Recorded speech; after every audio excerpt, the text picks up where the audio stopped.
What's up, sports fans? It's your man D back, speaking my sports talk. All right, check it out. Check it out. All right, guys, look, we're gonna be actually doing this.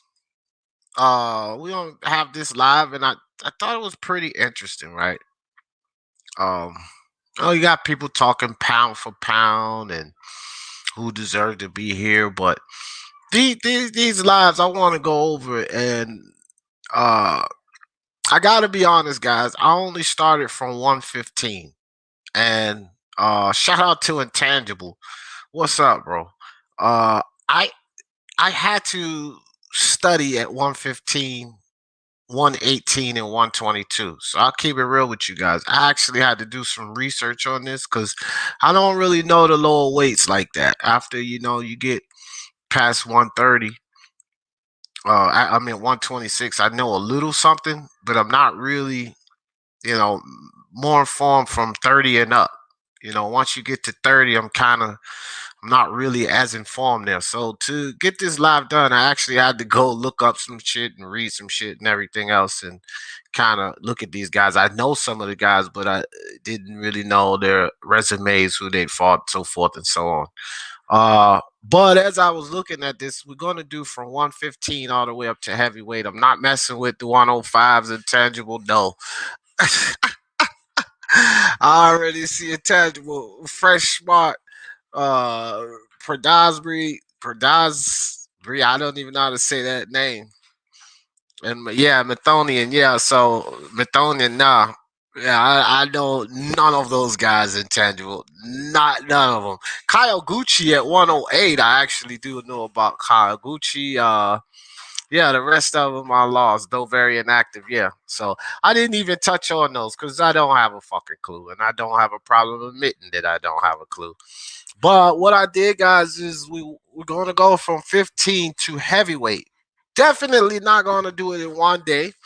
We won't be able to do it in one day. It's too much information. We're going to have different people on the panel. Let me drop the link to um uh Intangible. Definitely, you might want to come up here today because we got 115. But I did mix them up. I'm not going to go straight up the line. I mixed them up. So today, guys, this is part one.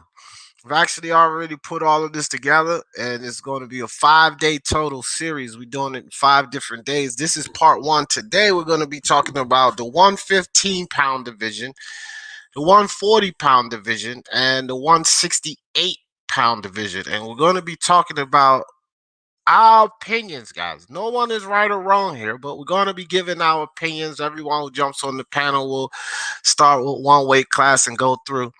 And we'll give our opinions on who we feel like is the best guy in that division.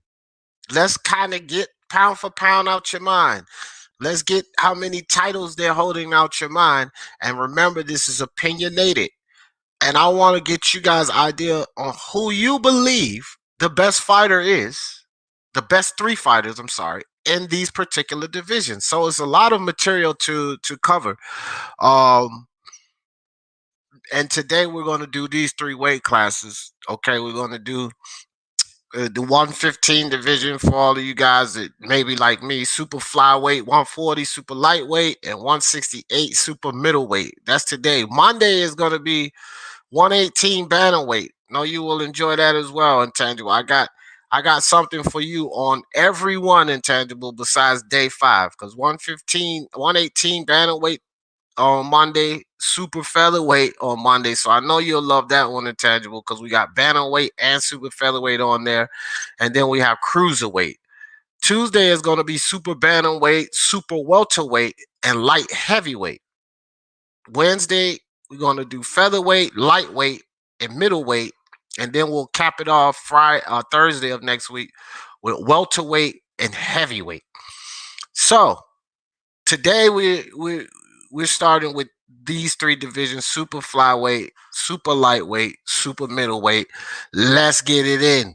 Let's start from there. Oh damn, I didn't put out these notifications yet.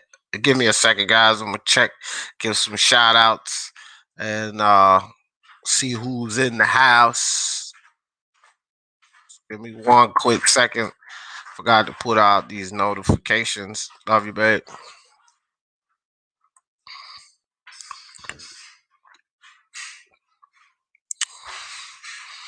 Yeah, for some reason, YouTube is still not being, how you say, fair with my notifications. I'll just put it that way. So, gotta make sure that I keep putting those things out. Because if I don't put it out, they a lot of times they probably won't get out. Oh boy. Yeah, it probably will not get out. What the hell just happened?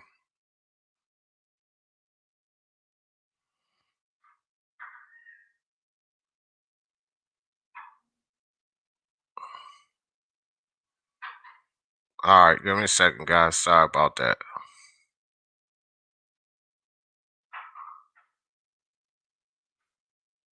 All right, done. Done deal.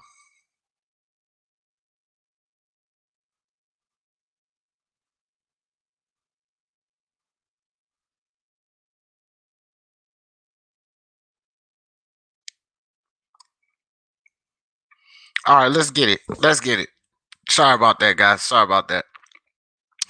All right. Intangible boxing news first up. Appreciate your brother Joshua Littlejohn in the building. 147. I'll go. Yeah, Joshua, look at the screen right quick. Look at the screen. Cause this is something y'all ain't gonna do today. I got this set up for a reason. If you can't see the screen, look at the goddamn screen, Joshua. And everybody else, before I go down this list. Today, Joshua, is part one. That's why I just went through all of that. Now I know that I'm not getting down, I'm not coming down on you, Joshua, because you guys were already kicking it in the chat before I started. This is for everybody coming in, for everybody that's already here. And again, you guys were already kicking it before I came in here, so I get it. But today, for everybody that don't know, today, part one, like it is on the screen, we are going to do super flyweight, super lightweight, and super middleweight. Which means we ain't talking about no damn Spence. We ain't talking about fucking Teofimo Lopez, Anthony Joshua, Canelo. We will be talking about, Devin Haney or Ryan Garcia. You know what I mean? We ain't talking about none of them. Let's talk about whoever we need to talk about at 115. All right. At 140 and 168. So let's, I think B-Ball at 175. All right. It's going to be a lot of ideas, guys, but we got to stick to the damn script. Yes, sir. Carlos Mendoza in the building. Yeah, for sure. No doubt. RIP. RIP to the great DMX. Top 3 heavyweights. Look, there you go. Uh-huh. I know it. I know you guys just chopping at the bits, man. You get all over. California, Cali in the building. What's good, ball hype? Crazy K, RIP DMX. No doubt, no doubt. RIP DMX. Rest in peace, DMX. Devastating. Yeah, man. Damn, DMX passed. Yeah. You guys, he lived a rough life. The drugs and the carrying on and all of that. But you know, we choose the lives we live and we pay, you reap what you sow, as so to speak. It's very unfortunate that that man passed at that age, but again, it wasn't like he was taking care of himself in the best fashion. It took a lot of poisons that breaks the body down. That's what happens. Brown gone one. Canelo the best fighter. Yep. I hear you. Yep, about an hour ago. Okay. Yeah. Unfortunate, man. Unfortunate. Not sure if I could jump on working on an hour-long video and oh yeah. Oh yeah, for sure. Just kick it back and listen, bro. He ain't got to tell me intangible. I get it. Look, believe it or not, I have 11 and 12-hour videos because of all of that fucking editing. So, bro, I get it. Some I have to work on, then put it to the side, and then work on it again next day. You know what I mean? Hell yeah. No doubt. Intangible. Yeah, Ralph, for real in the building. RIP DMX, no doubt. Salute to the chat. Free Charles D and rest in power. Yeah, no doubt. DMX for sure, for sure. Yeah, man, what the fuck is with Charles D, bro? They need to let my brother out. Agreed, Boxing Monster. Pour out a little liquor. Yeah. Joshua said, my bad, D. I thought you wanted a list for all those divisions. Oh, what divisions? No, I think didn't I put these three? I think I put these three in the title. We are going to end up doing all the divisions, Joshua, and no harm, no foul, fam. Because again, y'all was already kicking it, talking in the chat before I started late, so I didn't even say anything. So I ain't coming at you, fam. It's all good, brother. Woolly boy, slip and move. What's good with your chain with ice in the building? eBay Bridges is hot, a hot number. That's right, a hot number. Uh, Brown gone one. Uno, make sure I ain't miss nobody. Carlos says, up in here, music playing when DMX walks through the heaven's gates. No doubt. Knockout boxing in the building. Y'all please go check out my brother Knockout Boxing. Knockout. Remember, bro, I told you, I'm checking you out, fam. I see you. I see you over there. I don't always leave comments and have the time to do that because I look at a lot of content, Knockout Boxing. But trust and believe, your boy D Jeff over there. I left comments on some of your videos anyway, you know. But I'm checking you out. I like the way you think, fam. I like it. All right, so Knockout Boxing, let me go back to that. Sticks to the script. You see? Knockout Boxing, Chocolatito, Estrada, Kazuta Ayoka. That is his top three at 115. Now, so good. Knockout Boxing. I'm glad you put that in there. That is the first category. And coincidentally, I'm giving my top three guys in no particular order, but very, very good call, Knockout Boxing, because I have the same three guys. Not the same order, but the same three guys. Which is why I'm not going to give mine in any particular order. You guys don't have to as well. Just give me your top three.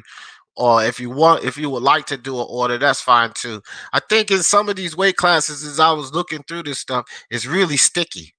It's really sticky, and it gets to a point where if we don't see these guys fight, you know, it's really hard for me to determine. So I just decided to give mine without any particular order. But 115, Chocolatito Estrada and Kazuta Yoka. I would like to hear why those are your picks, Knockout Boxing, but great picks because those are also mine as well. All right, D and Chatfish in the building. What's good? What's good? He who greets with fire. What's good with your fam? Salute to your brother. Yes, sir. RIP DMX. No doubt. No doubt, dog. Dead game in the building. What's good with your dead game? What's good? Intangible says, I hope when the new he fights Casemiro, he walks out to, yeah, what's my name? Yeah, that would be sweet as hell. Yeah, no doubt. RIP, old fella, Prince Philip. Yep, he bang Bridges, a bad mo. Yeah, man. And I will reiterate, hot too, a hot number. Oh boy, Prince Philip gone too soon, man. You know he died under the age of 60. I think he gone too soon. Like seriously, 60 or less, you gone too soon. Man, we supposed to live 85, 95 years. Like people dying at 60, 65, 54. That's still plenty of life left, man. You know, anybody that's 85 or 90 and they die, okay, they lived a full good life. But I think it's too soon for anybody before that, you know. Fucks 115. Nobody cares about that girl weight class. Nobody named Boxing Monster. That's about it. Didn't you see people adding into the conversation? So you're right. Nobody named Boxing Monster does care. How about that? Boxing Monster. All right. Joshua has Anui, Estrada, and Chocolatito. Okay. Not a problem. I have not a problem with that at all. I think, again, I think that list there Anui Chocolatito, Ayoka Chocolatito. Wait a minute, I just read that wrong. Anui Chocolatito and Estrada. Wait a minute, they're not. Okay, well, Joshua, we'll get to that. We'll get to that in a second. That's why it threw me off. It was knockout boxing. There it was Chocolatito Estrada and Ioka.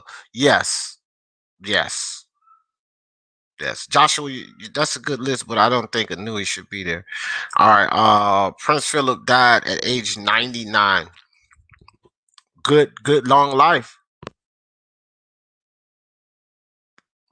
Bob Hope, if you know him, Bob Hope and George Burns, entertainers, they died at 100 years old. They waited till they got 100 and then they kicked the bucket. Ain't that something? 100 years old. All right. Let me see. Brown Gone One said Bridges is an ugly broad with fake tits. Ugly? Well, I mean, hey, bro, look, I'm married. My wife's beautiful to me. So I just think she's a nice looking woman. She, don't look better than my wife, but to each his own. Everybody not gonna like or think a woman's attractive or a person's attractive because someone else does. So if you think she's ugly, that's your cup of tea. That's your taste. You know, I'm not all with the fake boobs and ass and all of that either, Brown Gone One. So I'm with you there. I don't like all of that shit. I like the real shit. I don't care if they saggy and got stretch marks or none of that. But I don't like that fake shit, that fake asses and fake tits. That shit don't look good to me. Juice Lee, best at 140. Well, we need your three best, but Taylor's definitely on my list too. Yeah, Brown Gone One said one damn YouTube banned the words too. Oh boy, I knew he's not at one. Yeah, yeah, Mark. That's why I was told Joshua. Yeah, I went back to boxing, knockout boxing list because that's what I was going to tell Joshua. That's why I said I knew he shouldn't be there, Joshua, because you're in the wrong weight class, dog. Yeah, yeah, no doubt, no doubt, no doubt. I knew Unrivaled would catch that. I didn't even know you was in here, but shout out to you, Mark. He agrees with Fire. Says I'm trying to live as long as Methuselah. Hey, that's ideal. That's ideal. But he who agrees with Fire. And I'm gonna say this and then get back to this list. Some people think they want that, but then you have to look at the long term effects on something like that. He who agrees with Fire. People think that they want mortality, but then they don't. In my opinion, they don't incumbent the love.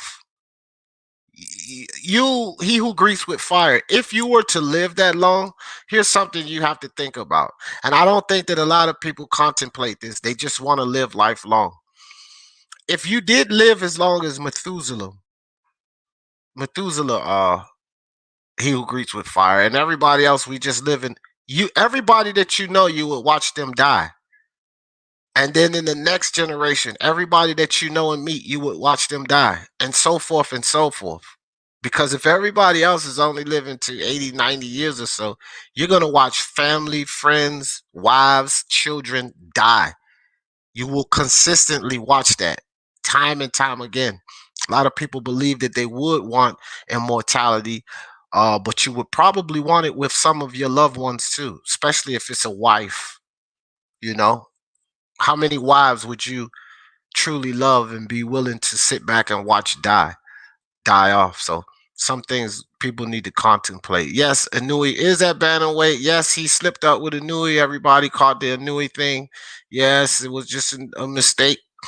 Which is I like again, I don't know as much about these lower weight classes, and I had to do the research on this. So and that's why, but these guys are all small, so it's an honest mistake. It's not like everybody is intangible IBT or unrivaled that does extensive studies on this stuff. They know that stuff very well, but the average person don't. Then the above average person is myself. Maybe they don't. Like, you know what I mean? This concept on the surface is on the surface chill. But you know what I see? This is genius as well.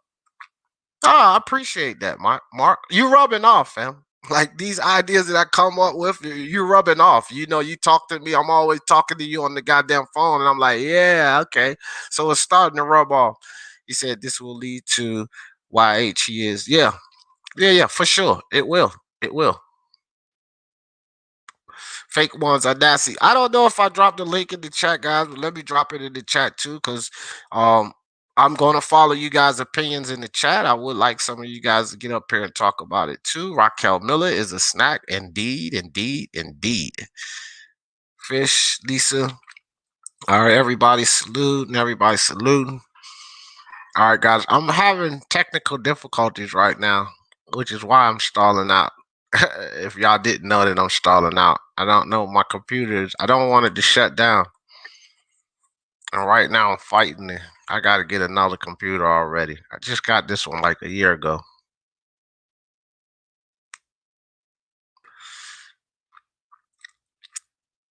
Yeah, but anyway, uh, damn, bro, I don't know what's going on. Yeah, well, anyway, let me stick with the chat before I get too far behind. Joshua says you have to watch all your loved ones go before you. Yeah, you will. Over and over again is what would happen. Uh, but you be here. Yeah, yeah, for sure. That's true, D. That's true. Yeah, yeah.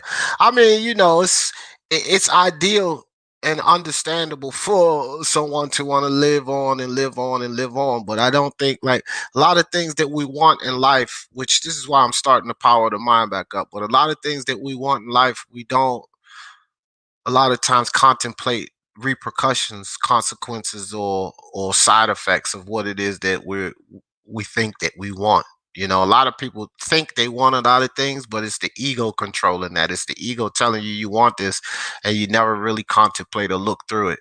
That's why so many people get married and get divorced because they think they want that person, but they really don't.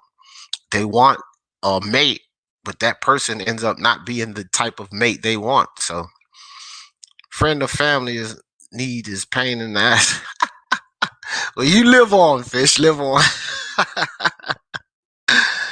D Jefferson has a big crush on Alejandro. Oh my gosh, dog. No, sir, she looked too much like me, bro. Going she looked too masculine. Lisa Bales, what's up, Queen Lisa? All right, guys. So if I could get my damn computer to work. All right, so let's kick it. 115. I'm gonna go with Chocolatito Estrada and Ioka as my three favorite there. Let's be for real, bro. Ankahasi's not doing anything to these guys. They're sort of like they've beaten the guys. They've beaten the guys around them. One of the three of these guys have beaten the guys around them that could potentially be in the conversation. We haven't seen Ioka get in the ring with Estrada or Chocolatito, and I still have Chocolatito as they're in the top three, simply for the fact that look, man, when we start talking about what these guys have done in boxing, the titles they collected, the different divisions that they've won in, and then what you see them do in the ring. Although on record it may be a loss for Chocolatito, everyone's seen that fight. That was a hell of a fight. That was a hell of a fight. A lot of people believe that Chocolatito won, but just for these two guys to be on the level of each other, and you look around these guys, and it's not really too many people that you can see challenging them. This is why, even though Chocolatito lost, I still have to put him up there. I actually Chocolatito had a loss, and I still have him in my top 10 pound for pound. I was just looking at my pound for pound, and Mark, I sent you a request and like 4 or 5 other people that I really trust their opinions on because I wanted to make sure that I wasn't too far off because I know I was going to get some heat on this, Mark, when I was just doing this yesterday because I went over it. I went over it again, and I didn't have Lomachenko in my top 10. And I said, man, I got to look at this again, right? And then I didn't have Lomachenko in my top 10. So I sent the request out to you and like 4 other people just to get an idea of if am I going off the rails here? Because I didn't see Lomachenko up there. And then when I looked at your list, I was like, okay, cool, solid. Because you know what you sent me, and where I seen you had Lomachenko placed, I just felt good about my list. So I was really just kind of cross referencing and seeing what you guys had on y'all top 10 pound for pound list to see where Yeah. and if I was like going off the rails if I needed to look at it again because I looked at it 3 times and I kind of felt bad because I didn't have Lomachenko in my top 10. I felt bad about that. I always talk highly of him even though he lost to Teofimo. I always say still feel like he's the best at 135 hands down, and I was like, damn, but I can't put him in the top 10, at least not around the guys that I had there. So that's why I sent that to you. But what's up with you, brother? Yeah, not much, man. I'm just chilling. Just chilling. Here to All kick it. right. So what do you think 115? I'm starting with this one. I know you got my list. I got Chocolatito, Estrada, Ioka. What is yours? And there's no particular order with me. That's just I'm not giving an order. I'm just giving the top 3 guys in each of these Yeah. divisions. What do I you mean, it's a really hard one to actually call that because whilst the Yoka Mhm. did beat Tanaka, Tanaka was coming up from 112. He came out the loss. He holds a belt, you know. Uh, Mhm. Irwin's been there for a while. Neither Chocolatito nor Rungvisai hold belts, and everyone's forgetting Rungvisai has a win over Estrada and a lost one, and 2 wins over Chocolatito officially. So Right. Is he still at 115? he's still at 115. He's fighting Yeah. Quadras for the vacant WBC title. Right. So there you go. See, and that's a name that definitely deserves to be in the conversation. And if someone was to have, say, like Rungvisai, Ankahas, and Ioka, that's why I think we should have this discussion because you can't. If somebody had Rungvisai, Ankahas, and Ioka, I'd say that that's wrong. That's definitely that can't be the top Well, three. that would be their opinion. That's why I said in the beginning, this is all based on Yeah, opinion. You know what I mean? I wouldn't agree with that either because you heard my top 3, but you could see why they might have them there. It could be ignorance. It could be yeah, favorite. You know what I mean? So that's why I just wanted people's opinion yeah. on this. My top three right now is like I've got 1 and 2 is literally Estrada and Choco tied, right? Right. They have to fight again. They Yep. have to rematch for the third time. And then I've got a tie for the third spot, man. It's between Ioka and Rungvisai. I can't actually pick between them because I feel Rungvisai has been hard done by in most people's lists. Like I have Ioka currently ahead of him on a pound for pound scale, right? But divisionally, Rung has a higher body of work. Yeah, I'm gonna go Rung. Rung's number 3. Okay. Rung's still number 3, even though I prefer Ioka. So Rung was like. Yeah. So And one that's and two perfectly Chocolatito fine. and Estrada and Rung was like. That's the three. That's perfectly fine too because um I was battling between Rungvisai and Ioka. And I think maybe with Ioka, it could be a little bias being built up already because I didn't know much about him until you and Julius put me on to him. And then I was just like crazy impressed. And then I felt stupid at the same time because I was like, how the fuck don't I know about this guy? You know what I'm saying? So maybe it's a little bias involved. You probably could come up with some valid reasons of why Rung's Messiah should be there, other You than can Ioka. you can come You know up what with I mean? valid reasons for either guy. Like for example, Rung was like he lost to Estrada, right? So since then he hasn't beaten anybody of note within the division. Nobody of note. He does have he is fighting Quadras next, which if he wins that, that'll be a good win. Hell Plus yeah. he'll be the WBC champion again. Meanwhile, Ioka, I felt he beat Donny, but he didn't get the win, right? So if he had to beat Donny, his best wins right now at 115 would be Tanaka and Donny, which would be really good. But the reality of it is he's got Palikte, Cintron, and Tanaka. Whilst Rungvisai has 2 wins over Chocolatito and a win over Estrada. Right, right. Yeah, makes sense. Makes sense. All day So long. it depends. It depends because you can go with Rung doesn't hold the title and Ioka does, and Ioka is a 4-way world champion, and him being in his fourth way and that loss to Donny Nietes was a great way to lose, if you get what I mean, Yeah, because yeah. most people thought he won. So Right, right. Hafe, what's good? What's good, fam? Yo, what's going on, bro? What up, bro? We just talking about top 3 guys in each division. I'm going all the way from 115 to heavyweight. So I've already set these lives up. We're gonna be carrying this into next week. Um and it's so much to talk about. When I first came up with the idea, I was like, no fucking way we could do this in one day. I'll be doing another 10-hour live. So I broke it up. And today, LFA, we're going to be doing these divisions here. Part one. This is part one. We got a 5-part series, but this is 115, 140, 168. So at 115, Hefe, who are your top 3 fighters? You can give a particular order, or it doesn't have to be, and it's totally opinion based, so there's no right or wrong. Just want to get your ideas on it, Hefe. Who's your top 3 guys at 115? All right, so I'm gonna give my top three, bro. From 1 to 3. Number 1, I got Juan Francisco Estrada, aka El Gallo, bro. I think Yep, he's the yep. best at that division. He beat Rung Vasai twice, in my opinion. He Right. beat Chocolatito twice, in my opinion, also, bro. And I know a lot No, of it's people like good. to It's big up. good. It's good, dog. Keep cooking. Yeah, I know a lot of people try to big up Chocolatito just to discredit Estrada. Like Right, I right. know a lot of people, which I won't say their names, but yeah. So I got Estrada number 1. Number 2, I got Rung Vasai. You got to give it up to Rung Vasai. Rung Vasai's a beast. He's a power puncher, bro. You know what I'm saying? Even though he lost to Cuadras and he lost to Estrada, the dude's a good fighter. He knocked out Chocolatito, bro. Let's remember that he beat him twice, bro. You know what I'm saying? The first fight, it was a tough fight. You know what I'm saying? It could have Right. gone either way. And then the second fight, he sparked his bitch ass out, bro. So you got to give it to Young Vasai. And number 3, I got Chocolatito, man. Chocolatito's a good fighter, bro. But I don't think Chocolatito is what everybody claims to be, bro. I think Chocolatito is a very good fighter, but he's not the best at 115. That's my opinion. And this whole Ioka thing, bro, I don't understand it. I've seen the dude fight. The dude has been ducking these dudes, so I can't really rate him as a top 3 or top 5.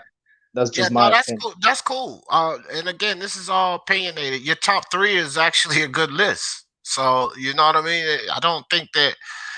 I think you got the same 3 as Mark. So it's a good list, bro. Wrong Versailles, Chocolatito, and Estrada. That's a Yep, good yep. list. He who greets with fires has Crawford 1, Canelo 2, Spence 3, Teofimo 4, Charlo 5, Anui 6, Taylor 7, Lomachenko 9, Estrada. I mean 8, Estrada 9, and Ielka 10. That's a really decent list there. He who greets with fire. I don't have Lomachenko in my top 10. And I do have a different order, but outside of Lomachenko, as I'm looking at your top 10, I have most of those guys there. I don't think I have Ioka. I don't know. I got to go back and look because I was just working on it. But that's a decent list, bro. What y'all think about that list he got right there? That's just pound for pound as he put up there because he heard me. It's a shitty list, to tell you the truth, bro. Oh, It's a it's a shitty. list that you don't agree with by your opinion, but I No, think it's a having good Crawford list. number 1, come on, bro. That's like a fanboy list. Crawford number 1. Who has Crawford beaten? Like, I know a lot of people like to talk about his accomplishments, but what about the names, bro? Like, But what's you about know, him? El Jefe, he who greets with fire, is not even close to the only person that has Crawford 1 for 1. Yeah, So because many they're people biased have. and they don't know shit about boxing. That's what it is, Who's bro. your number 1? Bro, I got Canelo. See, a lot And of there's people no would bias there, disagree bro. with I'm that. not biased. No, I've I'm, never I'm been not biased. saying that you're biased. I'm saying a lot of people would disagree He's with Canelo consensual being number number one, bro. ESPN. The only dumbasses that don't have him number 1 when it comes to consensual pound for pound list is fucking ESPN, and that's because Crawford fights it, No, bro. I ain't talking about no networks. I'm talking about people around the community, fam. Knowledgeable boxing minds too, Hefe. People that know boxing don't have Canelo number 1. Yeah, but I've spoken to these writers. I've actually spoken to some of the people that work at boxing scene, and a lot of the people agree that Canelo is number 1. So Oh, it's I not think only Canelo's YouTube number 1. people. I think Canelo's number 1. Yeah, So that's what I'm saying, bro. 140. Okay, Joshua. Joshua Little John. Uh well, we ain't there yet. But I guess okay, we can move to 140. We can move to 140. I'll let you go first. Then Mark jump in there. I'll jump in there after Mark. Joshua Little John says Taylor, Progress, and Ramirez. Hell Jefe, what are your top 3 guys at 140? Tell us who and why, how you feel that way, all this kind of stuff. But go ahead. All right, I think I have my number 1, Josh Taylor. I gotta give it up to Josh Taylor, bro. He did He won that tournament, the Muhammad Ali tournament. He beat Regis Progress, who I'm Big win. also gonna have in this list. You know what I'm saying? So Mhm, if mhm. the dude beats somebody that's on the top three, bro, I think he deserves to be top one. So I'm gonna Yeah. give him number one. Number two, I'm gonna give it to Jose Ramirez. I know he's been struggling with a couple fights, but the dude wins. You know what I'm saying? It's all about getting that dub, bro. At the end of the day, so I have Ramirez number two, and number three, I got Regis Progress. So it's the same list, man. I don't think this division is as hard as people make it out to seem, bro. No, probably not. I mean, this is I think those are the three guys consensus wise. What do you got, Mark? 140. What do you think? Um, I'd say like it's a tie between Taylor and Ramirez. Winner is number one. Okay, That's that's what I have that's there. fair. That's fair. I do tie people when they're about to unify. I have them on an even keel, and then Progress number three. But if someone said Zepeda, I wouldn't be angry. Zepeda has a very good claim coming off of that win over Baranchik. You know what I Right. mean? That's a very good win. Some Indeed. people still to this day thought he beat somebody who Hefe listed number two, and I've got tied number one in Ramirez. You know what I mean? So Right. Zepeda has a bit of a claim there himself. Right.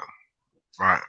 Yeah. I have the same three as well, guys. I have the same reasoning for Progray being in my top three as El Jefe, actually. I mean, not Progray, but Taylor as El Jefe. I mean, bro, look at he won the tournament. He's fought valid opponents, fucking Postile, Baranchek, Progress. Uh, he's beaten them. And I had Progress as the number one guy. I had him as the number one guy before Taylor and Progress fought. So I'd be remiss to not have Josh Taylor in the top three. And I became a fan of Josh Taylor after he beat Regis Prograis because I was confident Regis Prograis would beat Josh Taylor. If you can't respect the man for that, like if you have your guy, he's your favorite guy, which Prograis was mine, and I still got Prograis in the top three, just like Hefe, and this guy beats him, you would be a hater or bias or prejudice or whatever to not have that guy in the top three. So Taylor's there for that reason, not only beating Prograis, but what he's done on his own strength. I think even if he had not beaten Prograis, right, and he's on this journey and about to go undisputed, I would still have him there in the top three without the Prograis win because he still has enough. He's still done enough without the Prograis win to be considered one of the top three guys. So Josh Taylor's definitely there. Regis Prograis is my guy. It's not biased. It's the guy can box. He moves well. He's fast. He's got power. He's the shit. Like Regis Prograis. I think that Regis Prograis, Josh Taylor, I feel the same way about that fight as I do Lomachenko and Teofimo Lopez. The damn fight is warranted a warranted rematch, and either guy could probably win the rematch. That's how I feel about Regis Prograis, Josh Taylor, Teofimo Lopez, and Lomachenko. So definitely those two guys are there. And Jose Ramirez, yes, for sure. For sure. This dude is underrated, number one. People don't give him the credit he deserves. Um, he's a dog, bro. And this fight, I edged Josh Taylor. Well, I'm not even going to say I edged Josh Taylor anymore. I got it 50-50. This fight with Ramirez and Josh Taylor. I don't even know. I'm gonna have to make a pick for the prediction league, but at this point, I don't even know which way I'm gonna go. I'll tell you guys. I think it's almost a toss up, and the reason I say that, mental, bro, mental focus. I'm not gonna dig into this too much, but I just feel like here lately, I feel like Josh Taylor looking past Jose Ramirez, and that's a big mistake. You know, talking about fighting Crawford, talking about punishing Teofimo, humbling him, and well, what about Jose Ramirez right in front of you, fam? Nah, fuck that. So I got that fight 50-50. I didn't really know who's gonna win because I'm not comfortable with Josh's mental uh here recently, worrying about It's a Crawford and closer all this other fight shit. than a lot of people make it out to seem, bro. At first, I thought, man, Josh Taylor's probably gonna wash Ramirez, bro. But Uh-huh. I've been keep. Look, I'm a big fan of energy, bro. I can feel the energy of a fighter coming into a fight, bro. And Right, the right. energy I'm getting from Jose Ramirez, bro. This dude's on a mission, bro. The Yep. only way you're gonna stop this dude is if you put a bullet in his head, bro. And I think he's gonna come, bro, and he's gonna come forward. He's gonna put that pressure on Josh Taylor, and we're gonna really see what Josh Taylor's built as. I know a lot of people like to bring up Regis or Branchik, but this is gonna be a different type of pressure because this is gonna be nonstop pressure, bro. Not looking for one punch, not looking for a perfect combination. He's gonna hit you wherever the fuck he could hit you, bro. In the balls, in the shoulder, the top of the head, bro. And Josh Taylor is gonna have to keep him off of him, bro. So I think it's gonna be an excellent fight. Yeah. I agree with that totally. I agree with that totally. Like I said, I think that Ramirez is underappreciated, undervalued, and underrated in a lot of people's eyes. Just the way I hear them talk about him. So yeah, definitely Ramirez. I think this is probably one of the easiest divisions to decide the top three guys. You know, I agree with Mark too, 110% about Zepeda. Because look, guys, we're talking about who we believe is the best. So forget about the belts. Forget about who's holding the belt. Because just because these guys are holding belts don't all necessarily. Matter of fact, later on, I think Wednesday, I was looking at that one, and I have a guy that I feel like we'll find that out Wednesday. That he's one of the best, but he don't even have a fucking belt. So I think that we'll run across that in some of these other divisions where we feel like a guy might be one of the best or the top three, and he don't got a belt yet. Um, you know what I mean? Or he's not sitting there with a belt, and it may be a guy that's sitting there with a belt that um not necessarily in my top three, maybe in someone else's top three. I'll give you another example. I'll give you guys a sneak preview. Devin Haney. I know I'll have a lot of people pissed off about that one, but I don't have him in my top three at 135. Not right now, anyway. So, but they, Demetrius Andre. That bastard got a belt. We can ready, talk about him on another day. But anyway, well, I think we'll come across that. Maybe not only with me, maybe some other people get on the panel today or on some of those other days, and we'll end up talking about a guy that does not hold a title. I mean, that does hold a title, but won't be in my top three, and he may not be in some others' top three. So, Hefe has real sources, bro. G. Jeffries, go to Blue Blood for news. Yeah, right. I don't go to Blue Blood for anything. And Ball Hype, D love to put a picture on Ryan. Oh, I don't. Riga, what are you talking about, Ball Hype? You Ryan always. Garcia. Oh, okay. Rygar, is that what they calling him now? Whatever, man. Ryan Garcia. I don't listen. Who's the best? Right? Do you think Ball Hype for 1 second that people don't think that kid's the best, one of the best at 135? If you don't think that, I don't know where the hell you been, under a rock or in some hole. That's why I got him up there. You know that he's the most trending boxer right now. How many fucking fanboys and casuals out there that you don't think that they have Ryan as one of the top three? That's why he's on the picture.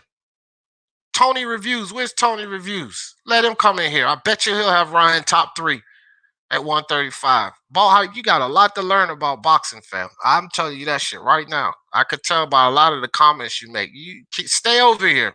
You're doing a good thing by continuing to come over here because we're going to teach your ass soon enough. He who greased with fire, I thought Regis is at 147 now. Negative.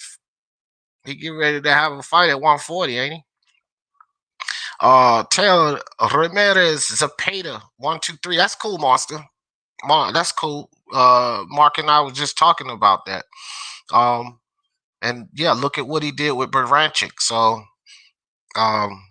yeah, that's fine. That's Zepeda. Zepeda definitely deserves to be in that conversation for sure. Queen Lisa said Crawford is one of my personal favorites right now. Yeah, no doubt. A lot of people's.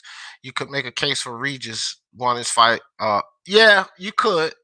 You could, but I think the right man won the fight. I was a Regis fan. I wasn't slighted by the scorecards. I was waiting. I was actually anticipating the scorecards. I don't know, Mark, you might have been sharing this sentiment with me. That was one of those fights where I was like on the edge of my seat of who they would give it to. Yeah, because I scored the draw live. Right. So I have no clue. I had no problem with the decision either way. because I was like, damn, who's going to win this fight? So when they said Josh Taylor, I was perfectly fine with it because he did everything in that fight to say he won that fight. And as well as Regis, right? So I was cool with that decision. I had no problem with that decision. Although I was a Regis program. Regis is now swamp diving, getting ready for the next fight. Battle rifle in the building. Y'all heard about DMX? Yes. You just scroll up and you'll see RIP DMX probably 20 times already. Boxing Monster is a stay busy fight. Boxing Monster is a hater and a troll. Do not pay attention to nothing he says, fam. He's a Devin Haney fanboy. Devin Haney fanboy in the building. Justin Trouble, salute to D. RIP to the dog DMX. No doubt. Ball Hype, I'm not putting that comment up because we mentioned Zepeda. I agree. Haney has too many questions. Like, yeah, I don't have him in my top 3. I'll tell you guys that right off the back. It's not hate. Not at all. Jared Anderson, Fabio Wardley would be a good future fight. Shit, it'll be a good fight right now. They just ain't gonna put those 2 young guys in the ring together. I would pick Jared Anderson right now at this point. Justin, I know I'm gutted. Regis would stop Zepeda. I would have to see that fight. He who greets with fire. I'd love to see it though. That'd be a great fight. I would have to see that fight. I can't. Look, Regis is my guy. I would pick Regis in that fight, but I would have to see that fight. I can't say that that's a foregone conclusion. That that's Regis my number 3 and 4, bro. That's my number 3 and 4. You don't go wrong with that. Exactly, and you definitely, in my opinion, can't say that that's a foregone conclusion that Regis would stop Zepeda. I'm a fan of Regis, a huge fan, and I don't see it that way. I think that that's a big counter puncher, man. Man. I think that's a hell of a fight. He's another guy that's underrated, sort of like Jose Ramirez. He's underrated, bro. Zepeda, in my opinion, a lot of people don't give him the credit that he deserves. Jose Yepes in the building. What's good, mi hermano?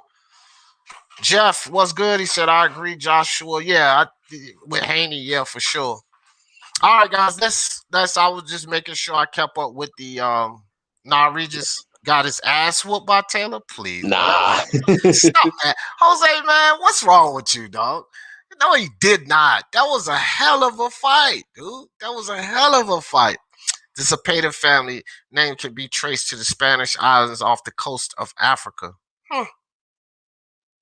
I don't know if that's true or not, but if it is, fun fact there. Okay, guys, next division, Haitian Sensation MMA. All right, MMA, before I move to the next divisions right quick, I'm going to let you cook on this. Go ahead and cover the first 2. We already covered these. This is what we do on today, MMA champ. We're giving our top 3 fighters, no particular order required. You can give them to us in order if you like, but we're going over the top 3 fighters in each division. It's not about pound for pound. It's not about belts they hold. It's just your opinion, MMA champ, of who you feel are the top 3 fighters in each of these divisions. We started off with 115 and 140. We've touched those already, but I'm going to let you give your opinion on 115 and 140, and then we're going to move to 168. So who is your top 3 MMA at at 115? You on mute, dog. Boy, isn't that just lovely? All right. Until he gets his shit together, I'll say it like that. Let's go ahead and go to 168, guys. I think this is this division is not as easy as people may believe it is to give the top 3 guys. One, of course, we know will be there. So it's sort of like Canelo and who is your other 2 guys, right? So we'll start there. Mark, what do you say, bro? 168, your top the best 3 fighters in your opinion at that weight class. This division is gonna cause a whole lot of fights between people, but I've got Canelo, and then the other 2. Fucking hell, I've got Benavidez. Okay. Number 2. I think he is the second best in the division right now.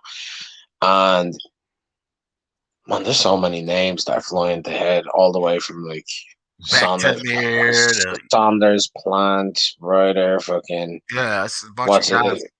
What's his face as well? That dude over there. Can't think of his name for some reason.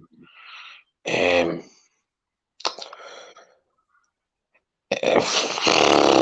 Plant, Plant. I guess. Plant.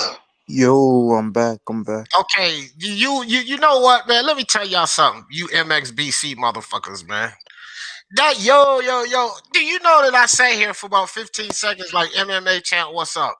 And then when you feel like coming on, you yo, right through Mark talking. Y'all motherfuckers better cut that shit out, bro. Cause we sat back and waited now. Mark, was you finished, bro? Just want to know. Yeah, I got Canelo, Benavidez, and then it's a shootout between like everybody else. I guess I got Plant. I guess. Plant, Canelo, Benavidez. I knew this one would be tough because there's stuff to talk about. MMA champ, since you're here, now let me rewind. Now you here, right, MMA champ? Because I don't want to go down all of this and then you fucking silent, fam. We're doing the top 3 fighters in each of these divisions, but it's opinion based. It's not about belts, pound for pound, or none of that. And it ain't no fucking debate, MMA champ. It's just your opinion. All we asking is your opinion. If somebody else has a different opinion, let them have their opinion. Okay. But who are your top 3 fighters, whether they have belts or not? Who are your top 3 fighters at 115?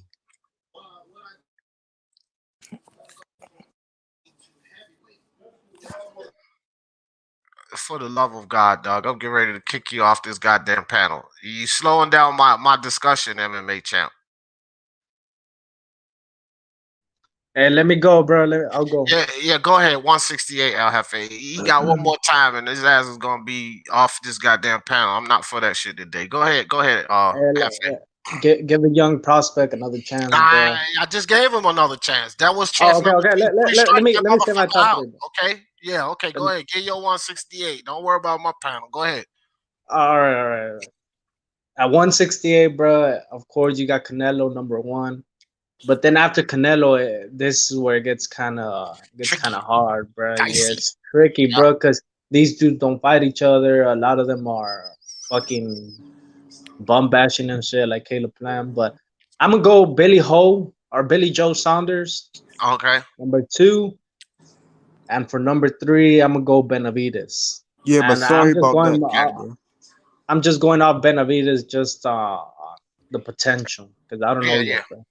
Yeah, no, that's actually fine. Benavides I have in mind too. So yeah, no, that's actually fine.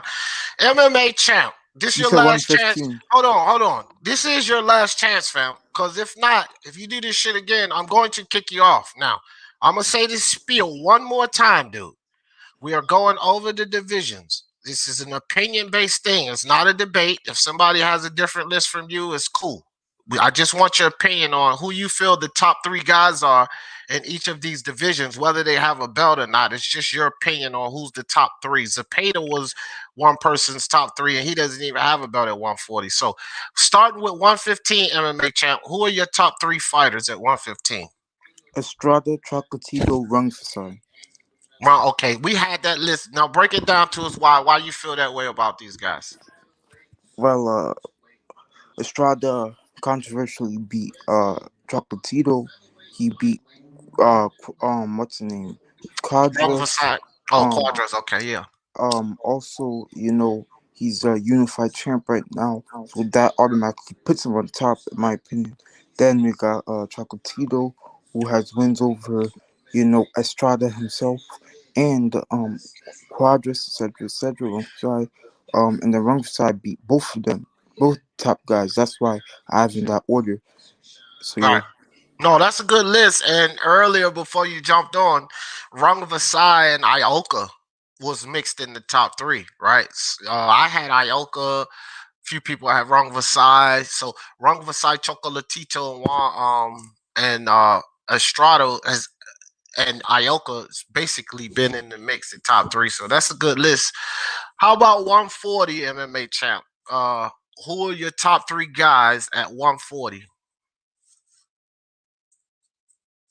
See, there you go again, man.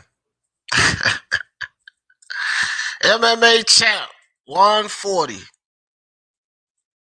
Oh, okay. So I got Ramirez, Taylor, and Zepeda. Okay, break it down. Easy. Um, Ramirez is unified. He beat Hooker. He beat Zepeda, and he beat Postal. And then we got Taylor. He beat Baranchik. He beat Prograde, and he beat well, who else he beat? What Postal. Postal. Postal, yeah, yeah. And then what's the name? Zepeda beat Baranchik, and he had a very good fight with Ramirez. Some people even thought that he beat Ramirez. I thought Ramirez won, in my opinion. So that's how I have it in that order, man. Okay, okay, that's what's up. Brown gone one. Look, bro. All right, pause out for a second here, guys. Brown gone one. You been here long enough, bro. You a part of this community, and I'm pretty sure you also been here long enough to know what I require here. Now I'm going down the list because I'm trying to keep up with the comments as I usually been. Dude, right now, Brown gone one. You the only one in this fucking chat breaking the rules, fam. All of this stupid shit I'm eliminating from this fucking chat, bro. And I'm looking at like your last 4 or 5 comments. You ain't fucking talking boxing in here. Yepes, Esta, and Hangouts. Bro, we ain't talking about that shit. This is the shit I'm talking about. Dog, you're going to feel some kind of way when I kick you off this fucking channel. Like, understand that's the environment here. This is a boxing channel, fam. Ain't going to be no more talking about people's moms and all of this dumb shit you're doing in this fucking chat. And I'm pretty sure you've been here long enough to know where I'm coming from. Kill all of that, bro. There's plenty of channels for all of that fucking banter and free smoke and this stupid shit. I'm eliminating that. You scroll up the chat, Brown Gone One. You the only one in here with this stupid shit right now. Forget about what Boxing Monster do. Total immunity. None of you motherfuckers are Boxing Monster. Remember that. So, dog, when I kick you off this channel, you can run around on everybody panel saying fuck D Jeff, he's a fraud and all of this. You know I don't give a shit about that either. Okay? So, dude, do me a favor, conduct yourself. Let's talk boxing. Brown gone one. You've been here way too long, fam. Almost over a year now. This shit Can is I gonna at stop. least can I at least say rip DMX, bro? Yeah. We've been shouting out DMX all morning. R.I.P. to that brother, man. Go ahead, do your thing, MMA champ. You Oh, know, oh. I'm slipping, I'm falling, I can't get up. I'm slipping, I'm falling, I got to get up. Yes, sir. That was one of my cuts right there. Chet Collins with the super sticker. Appreciate you, my brother. Appreciate you. Eho Park in the building. He says Taylor, Ramirez, and Zapata. Look, good list. Good list. I would put Regis up there if he was coming off off of a more significant win. Totally acceptable, fam. Mark mentions Zapata, and like I said, he deserves to be in that conversation all day long, all day long. So MMA champ, you've caught up with us. Mark and El Jefe, y'all did 168. So now 168 MMA champ. Top 3 guys at 168. What you got? Ooh, I'll have to go. Like right now, I have to go Canelo. Right now, this is hard. I have to do. Yeah, I'll go Saunders, then Benavidez, just because Saunders has a belt and Benavidez doesn't. Okay. Okay. All right. Well, my turn on this one. Canelo for obvious reasons, guys. If he's the best in the fucking if I consider him one of the best, and most people one of the best in boxing, then he's damn sure the best at 168, right? So I don't think Canelo would be a question. Definitely one of the top guys at 168. Most likely going to clean out the damn division because I don't think Billy Joe beats him, and I don't think Caleb Plant beats him. Those are the only 2 guys standing in his way right now. So we definitely got to put Canelo up there real quick. Chet Collins says 115 is Estrada. Okay, Chocolatito Estrada and SSR. Is that wrong Versailles, Mark? Is that Yeah. what it means? Okay, and Yeah. wrong Versailles. Good list there. 140 is Taylor, Ramirez, and Progress. a good list, and 147 we're not doing today, but yeah, that's good list. That's good list. Chat. Queen Lisa says, "Stop, drop, shut them down, open up shop." Whoa. Oh, that's our Rough Riders. Yeah, dog. That was my shit there. I used to play that in the car, man. You know what? I might get demonetized here and crank some fucking DMX on this goddamn live. Don't get me started, bro. You know what I mean? Matter of fact, I think I am take the monetization off, man. We get ready to listen to some fucking DMX, dog. Yeah, that's what I'm gonna do. But so it does get tricky, man. I do agree that it definitely gets tricky after Canelo. Benavidez, I have him there. Now, this is one of these weight divisions, like Mark said, that can kind of get you in trouble because, like, I have Devin Haney not there, right? And then for some of my reasonings is because of who he fought. So somebody could turn around to me and say, "Well, you know, fucking Benavidez fought, and he didn't even have a belt," and blah blah blah blah blah.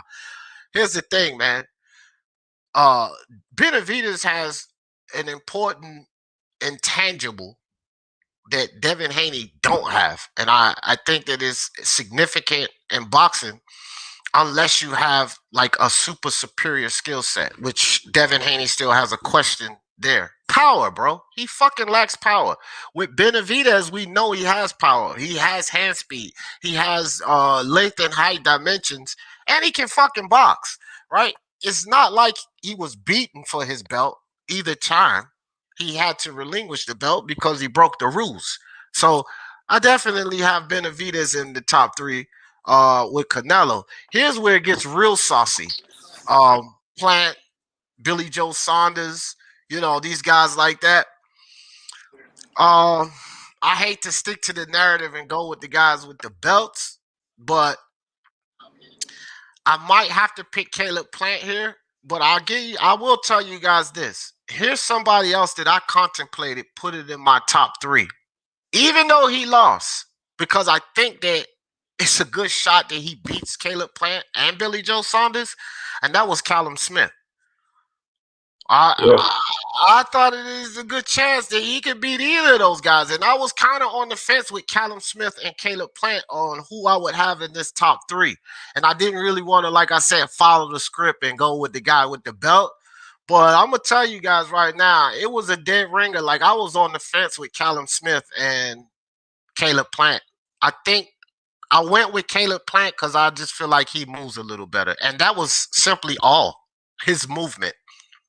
Outside of that, like that's just how tight it was with Callum Smith. And because Callum Smith lost to fucking Canelo. You know what I'm saying? It's not like he lost the Plant or had a tumultuous fight with a fucking Caleb Truax. You understand what I'm saying? No. Yeah, he had a tough fight with John Ryder, but I gotta be honest. I would rather have a tough fight with John Ryder than Caleb Truax.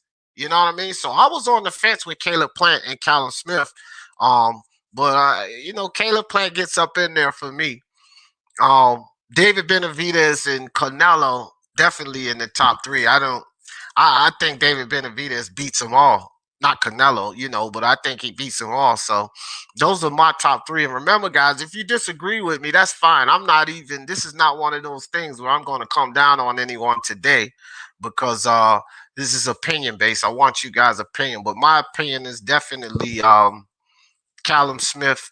Benavidez and Canelo, but Callum Smith and Caleb Plant was a real close one for me, man. What do you think about that, Mark? What I was saying about Callum Smith? No, I agree. The only argument would be that Callum doesn't have a title and he's coming off of a loss. That'd Right. be the only argument. But like he has a better resume with the win over George Groves and the win over Ryder. And the tournament. You know what I Yeah. mean? Like, I Being mean, a so ring magazine champion, etc. in the past, like he's done more within that division than Caleb, for sure. He's done more in that division than Saunders has as well. exactly. So I was really on the fence with that Like one. he's dropped from number one on because before Canelo beat him, he was ranked number one at super middleweight. He was the ring champion, wasn't he? Ring magazine champion. And then he loses, and now people are like, "Yeah, bro, we got everybody else weight done shit ahead of him." Right, and it's just bullshit, and that's why I said, eliminate the belts. Who's holding the belt? Because just because the guy's Rolly fucking holds a belt, he ain't nowhere close to the best in that division, right? So I don't care who holds a belt. It's about opinions here. Like, do you think Callum Smith and Caleb Plant and BJS holds a belt? Do you think that Callum Smith couldn't beat them? Please. He could be. I'm not saying he will, but he could beat both of those guys. So just because they hold the belt and he doesn't, and like I said too, he lost to Canelo. You know what I mean? He lost to Canelo. So that was really close. That was a really close one for me with Callum Smith and Caleb Plant. And man, I'll tell you something else too, Mark. I have fan and MMA champ, because I've been working on this for a couple of days actually. There are a few more divisions where it's the same scenario. It's the same exact scenario where guys is like, and like I said, I put some of these guys in there that don't have no damn belt. I absolutely did, bro. Well, 168, man, when Canelo leaves, here's something I was thinking about too, right? And since we got through all of that, I wanted to talk about this 168-pound division. When Canelo completes the four-belt undisputed, should he complete the four-belt undisputed, Caleb Plant and PBC don't crawfish out the deal or some shit, and he actually competes the 168, what does he do next?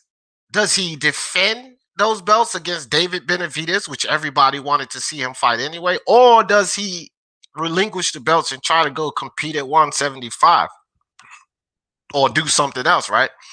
I think that if Canelo left that division, I think that would leave Benavidez as the guy who looks like he's going to clean that division out next. What would you guys say to that? I think he should stay there. I think that's the. I don't like when fighters move up and down in weight. You know what I'm saying? Because I feel it affects them to some degree. So I want Canelo to stay at 168, retire there, collect all the belts, do as many title defenses as you can. And if a super fight comes up, let's say, I wouldn't say at 160 because I don't want to see him go down. But at 175, let's say Bebo and Better Beef fight for undisputed or some shit like that, right?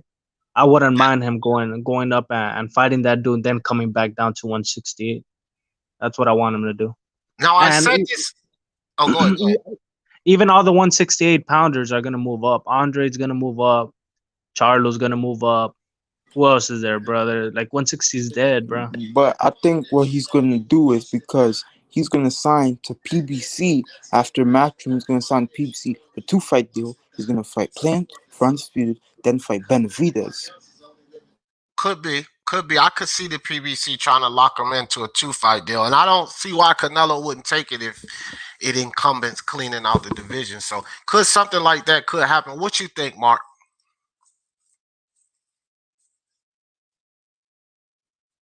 All right, Mark must be doing something. Let's until he Sorry, gets. sorry, man. I didn't catch the question properly. It was on mute. Okay. Yeah, no doubt. I was saying that I think after Canelo, and if he does clean out the division, right? You know, I'm, he probably goes and competes at 175, and there's reasons why I'm thinking that it's not all about Better Biev and Bivol, which I'll jump into that next. But the question was, Mark, should he leave that division after he cleans out? Do you believe that Benavidez would be the man to the next man up to, take over and clean out that division? If he can make the weight solidly for the time period it takes, yes. All If right. he can. Because it seems he's growing out. He's slightly growing out of the weight. He's really big, man. He is really big. Yeah, he is. And I feel like he's having to cut a lot off. And he's not old. How old is Benavidez? 25? 24? 24. I think he's 23 or 24. He's really young, bro. He's not. I don't think he's 25. He's like 23 or 24. Yeah, he's relatively young to what I know. Like, that's going to get harder and harder. I don't see him. I think he may only have like maybe a year left in the division. Right. Yeah. Right. And then if you look at him, bro, his frame is small. Like this dude's draining himself to make 168. Yeah, Yeah, he's he is. 24. Yeah, he's 24. Yep. Yep. And then so let's take this one. Let's take this same question, which I think that is valid and interesting for 140, because you got this undisputed match that's actually getting ready to happen. And both of these guys are contemplating going to 147. Now you also, well, I think this division is interesting as well, because you also got a couple of guys who's getting ready to be coming up there soon, and you have a couple of guys who's already there, such as Zepeda and Regis Prograis. So once Josh Taylor and Jose uh, Ramirez or both move to 147, who takes that division over? Who's the guy potentially to take that division over? MMA champ, what do you think? 140. Once Josh and Taylor's removed from that, who do you think is the guy to take over that division there? Zepeda, man. Zepeda is going to rule the division after they do, man. You know, he can box and he can punch too, man, like we saw in the Baranchik fight. But the thing of why you guys didn't really see him box in the Baranchik fight is because Baranchik was coming towards him too, and he punched with Baranchik and got the win, bro. I think he's gonna take over, man. After what's the name, Josh Taylor and Ramirez. Ramirez, yeah. Hefe, what do you think? 140, who you think is the guy to take over that division after Ramirez and or Taylor, after they move on up? I'm gonna go. I'm gonna say a younger fighter coming up. I'm gonna say Elvis Rodriguez will take over the division, bro. The Oh Dominican shit, kid. Elvis Rodriguez. Yeah, You know yeah. what I'm saying? 10 wins, I think 9 knockouts, some shit like that. But the dude's coming up. They're bringing him up properly. You got Freddie Roach in the corner, southpaw slick. He can punch. He can move. So he's a complete fighter. But I think Elvis Rodriguez. Right. Chicano Prophet said David is the next guy to see after Undisputed in May. I could see Canelo making money off of Triple G in December. Okay. Not a bad shout there. Jose Yepes said, yeah, Charlo will never take the Canelo.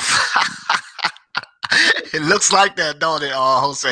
Mark, what do you think 140, the next guy up, once those guys move up to 147, Ramirez and Taylor?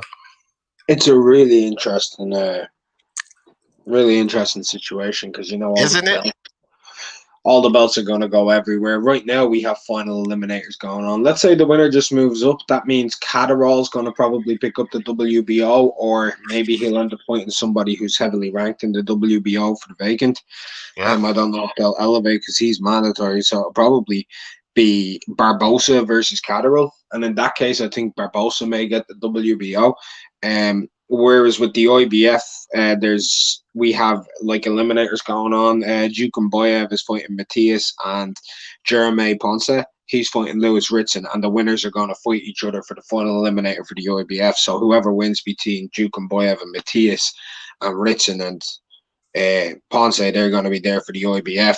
Barrios could get elevated if he doesn't fight Tank. What happens if Tank fights Barrios, gets that regular title, and then he gets elevated and he's the super champion at 140? And then the WBC, it looks like Prograis and Zepeda are the two highest ranked there, so they may fight each other unless one of them looks for a title opportunity in one of the other bodies, like with the WBA or something. Then the other kids coming up, like Tiafimo, he could probably get an in-house fight. Devin, he'll probably end up coming up in about a year or so. So I'm unsure, man. I'll just take a random ass guess at who's going to be the dominant force at 140. I'm going to say, I don't know, bro. Elvis Rodriguez, bro. I get where you're coming from with the prospect shout, man. I do. I'm gonna say a prospect myself. I'm gonna say Shakram Giazov. Okay. Okay. Look, bro, I don't What's up, mind bro? that. I don't mind that, El Jefe. I don't mind that Mark either. I don't. MMA champ, did you do 140 yet? I don't want to skip you, fam. He said Zepeda. Okay, right. All right. So I didn't want to skip him. I wanted to get all of you guys, and then we gonna let Intangible talk for a little bit here because I really want his ideas on this, and I'm gonna just let you catch up here, Intangible, because we've went through the three weight classes. So I want you to give your opinion on those, but we've moved on to another topic, and I'll catch you up to speed with that. But for now, Intangible. I think you get the gist of it. I'm just asking your opinion Yes. on who's your top three guys in each division. So go ahead and start with 115. What you got, fam? Estrada, Chocolatito, and Ioka. Although Ioka and Chocolatito, I actually might have Ioka above Chocolatito, but honestly, that could have changed had he gotten the decision. Right. As far as who I actually think would win between the three, I might go with Chocolatito, Ioka, and Estrada or something like. Intangible just kicked over his router. Because he went slam the fuck out. I think he just kicked his router over. We'll let Intangible catch up. 140. I think Regis takes it over. I tell you guys why I say that. That dude ain't moving up to 147. I don't think Regis is moving up to 147. He's not old or over the hill.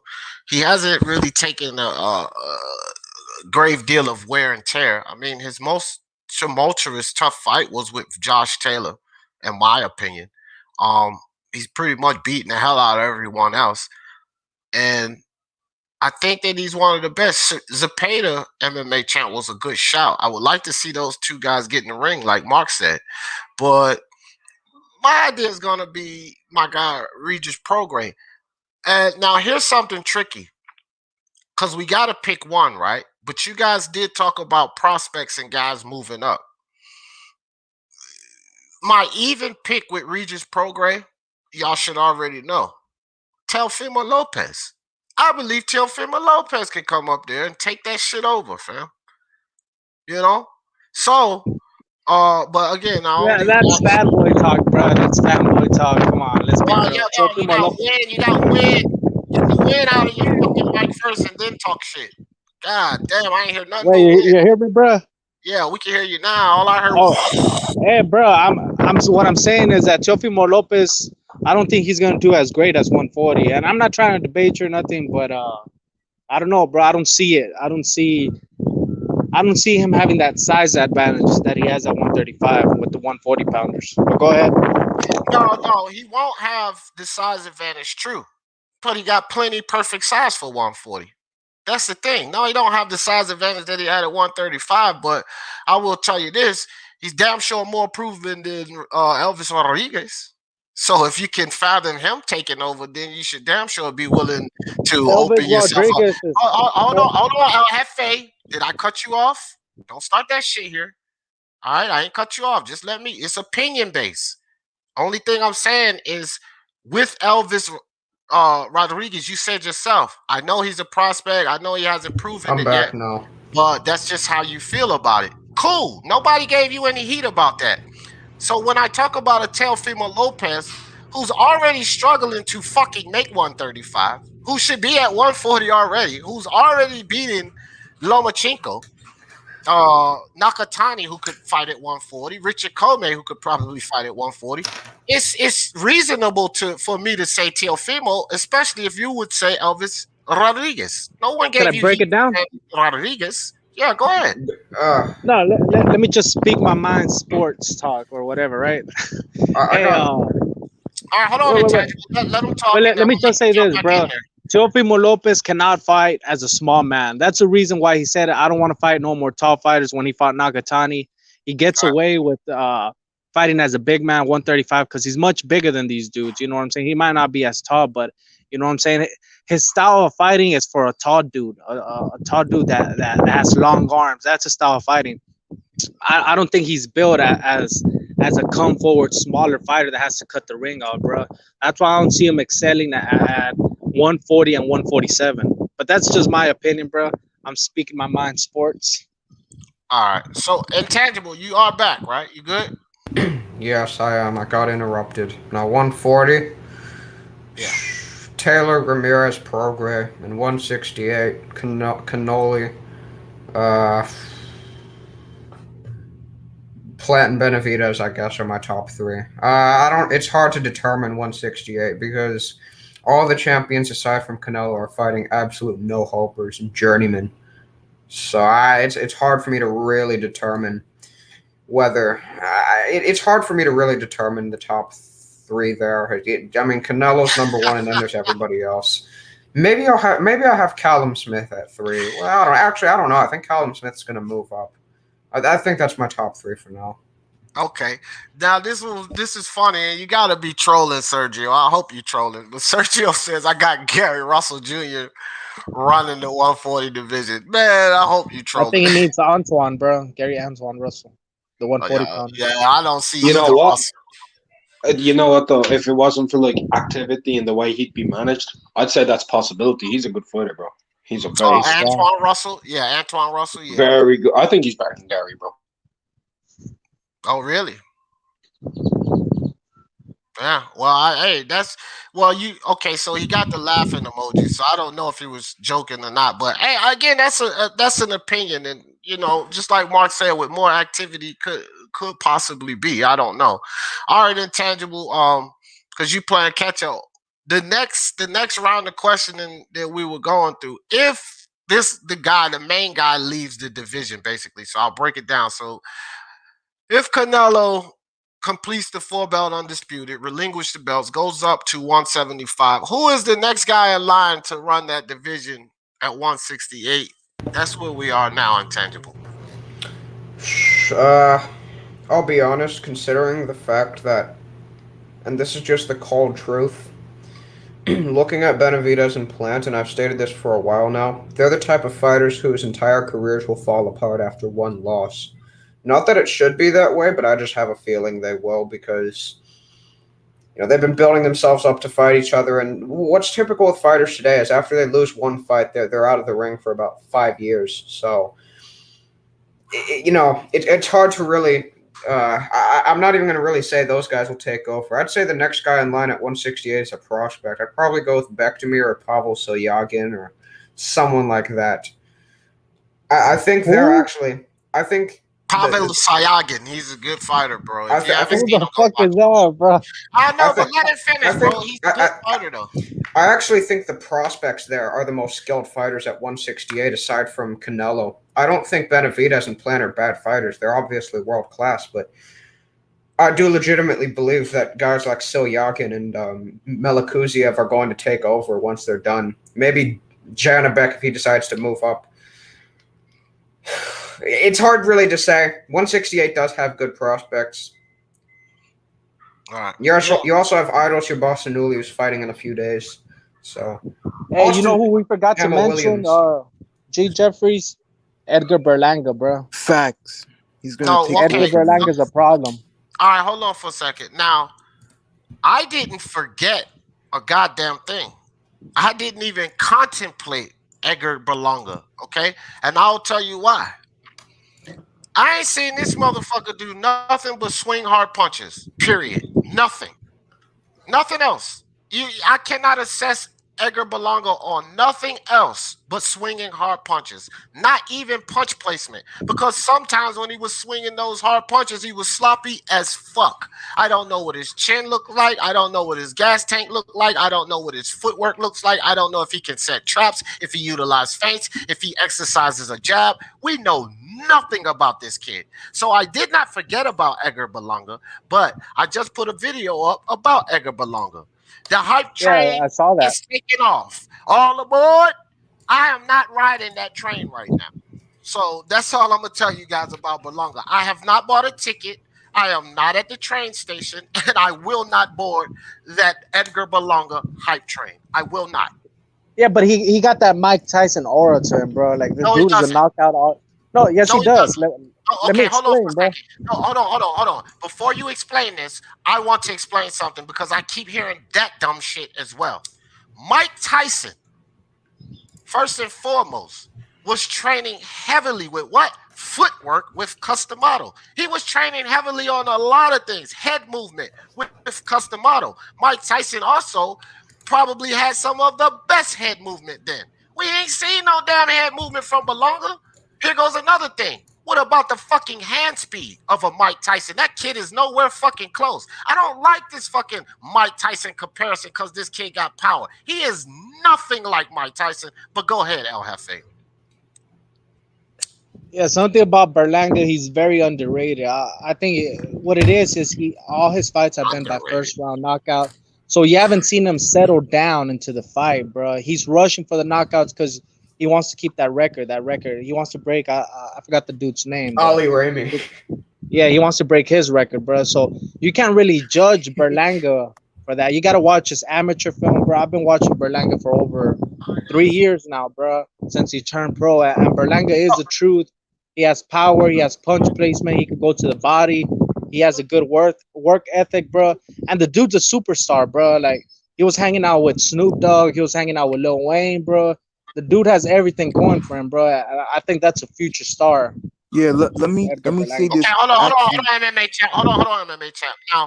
Now, El Jefe, you know, some of these things you say, bro, I really can't get down with. First and foremost, the discussion we having, fucking Snoop Dogg don't have shit to do with that. Okay? Because I'm not talking about who will be the biggest star, which is something else that don't have a fucking thing to do with what we're talking about. I don't care about how much money these guys make. I don't care about their goddamn star power. I'm talking about who will take that division over. Just because you got star power don't mean you won't get in there and get your fucking ass whooped. Here's another thing. Hoplo type, what's good with you, brother? Here's another thing, El Jefe. You mentioned that you've been following Berlanga for a long time, this, that, and the third. That's cool because I haven't. But somebody alerted me to the fact that that dude chin is shaky. And D, you need to go look at his amateur fights. So it was pretty intriguing to me that you brought up you've been following him since the amateurs. What, did you forget the fact that he got fucking knocked and fuck slammed that? Bro, did you forget that fight in the amateurs? OG El Jefe? Where that dude No, was no, no, licking the no. canvas like it was a fucking lollipop? No, it's not about how you fall, it's how you rise. And the way he got up from the knockout, the dude wanted to continue to fight, bro. It's not that he quit it. And more than anything, it wasn't that he was hurt. It was more fatigue more than anything, bro. And the OG, let me. amateurs, it's a learning experience. You know what I'm saying? You can't Right. really judge a fighter based on his amateur career. So I Yeah, think you just gotta let Berlanga be, bro. Like No, I know no, a I lot of know. people. No, I yeah, know. OG. Let me Look, say. look, MMA champ, bro. Chill. I'm gonna give you a chance to talk, dog. You're gonna get your chance. No worries. El Jefe, you can take that assessment, son. But I'm not gonna take that assessment. Okay? You could say that all of this about the amateurs, but then you gotta lay back and chill. Well, the only thing we can accurately assess him off of right now, Jose, I mean El Jefe, is the fucking amateurs because we have not seen shit from him on the pro level, not even into the second round. So you cannot tell me I just need to lay back when the only type of assessment I can make off of him, where he didn't just fucking fight for a minute and 10 seconds, is the amateurs. So I'm not going to dismiss everything that I seen from him when I finally did go look at some of his amateurs, when I did see him licking canvas. And you're talking about it was from fatigue. Well, isn't that a question of the pros? If he had a problem in the amateurs, which don't go to fucking 12 round fights, and you're sitting here telling me he had a fatigue issue and he ain't made it out of the fucking first round in pro boxing, doesn't that mean potentially he could have a fucking fatigue issue in pro boxing? Come on with this shit, man. It is a Well, that hype might be train. true. Hold on, I'm not finished. It is a hype train at the train station taking off, and you, sir, have bought a ticket. Now I'm finished. Oh, I'm at the front seat, bro. I've Yeah, been you on the down front right? seat. You there? You there? Hey, but Finally. let me tell you something. You know who Young God is, right? Yeah, I know y'all God. Oh yeah, Young God has actually seen this dude train. Like he actually went to his training camp before the whole COVID shit happened, and the dude told me the dude got real power. Like the way he punches the mitts, like even his trainers, bro. Like they say like this is the hardest puncher we've ever seen at this weight category, bro. So it ain't no lie. The power is not no lie. And then you brought up, oh, what does Snoop Dogg have to do with anything? It's not that I'm trying to bring like oh his popularity, but I'm talking about his confidence, bro. His confidence is through the roof right now, bro, and it's gonna be very hard to bring this man down. The dude is meant to be a star, and when you're meant to be a star, bro, it's different than just a fighter coming up. You know what I'm saying? Because the expectations, the confidence is up, bro. You got the training camps. You have correct training camps. He has a good trainer behind him, bro. And Berlanga is gonna succeed, whether you want to see him succeed or not, bro. He is the truth, like it Why would or I not. not want to see him succeed? I'm just not gonna jump on his balls when I have no information from him. We don't Bro, have that's no. what I'm saying. I got Yeah, information. I'm just telling you the information What I I'm know. saying, I know, I took your information in, but the information that you gave me was basically from amateurs. The only thing we know about Berlanga, which we don't need to hear anything from anybody else, was power. We know that there's power there because he's knocking everybody out in the first round. But that's the only accurate assessment that you can give him is that the kid has pop. At the pro level, that's the only accurate assessment that I could give him. Now, MMA Champ was trying to jump in there. Go ahead, MMA Let Champ. me say this, bro. When you disrespect Berlanga, you disrespect Brooklyn, bro. And let me say this, man. Berlanga, he I has don't like y'all real. being look, MMA Champ, hold on for a second. I gotta cut you off here. Now, what the fuck is wrong with you kids? Because I don't want to get on the fucking hype train. It is not disrespect. Dude, it's like you are thirsty for a fucking debate. Okay? I ain't gonna debate you on something stupid here. No one disrespected Berlanga on this panel. Because I won't jump on a fucking hype train with you and El Jefe, that's not disrespect. So give your thoughts, fam, but stop trying to turn everything into a debate. Like, dude, come on. I'm not playing here. Like, you guys play games. Like, play games on other channels, bro. Like, come on with this shit. Let's have a discussion, dog. You can put your grown man pants on MMA and let's have a fucking discussion here. All right? Go Hold ahead, on, dog. Go ahead. hold on. But let me say this, bro. Berlanga, you know how many fighters got knocked down, amateurs lost in the and lost in the pros in like their first, second fight, like Navarrete and Julio Cesar Martinez. Look what they're doing now, bro. So that doesn't mean nothing, man. They and also, Berlanga does have star power. Like Hefe said, when you're meant to be a star, nothing can stop you but yourself. And Berlanga has that work ethic. I see his IG all the time. He's working out all the time. You know, he's very active. He was very active, and he broke all the records for all these knockouts. As a prospect, Berlanga is the best coming out of Brooklyn. He will be on top at 168. If you don't believe him, well, then you need to read the Bible. Listen, Berlanga is the best thing since Moses. Yeah, whatever, man. That all of that sound, all of that you just gave us was promotion. It was almost as if you were a fucking promoter for uh Edgar Belonga because regardless of what you and El Jefe say right now, and I'm being real seriously, you guys are just full of speculation at the pro level.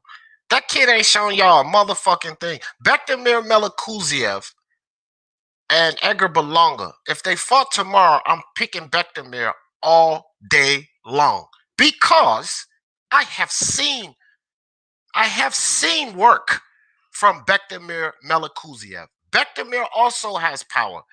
Bektamir also has all of this shit y'all clamoring on about Belonga. However, we've seen more from Bektamir Melikuziev. Now, when we start talking, let's rewind about the initial question.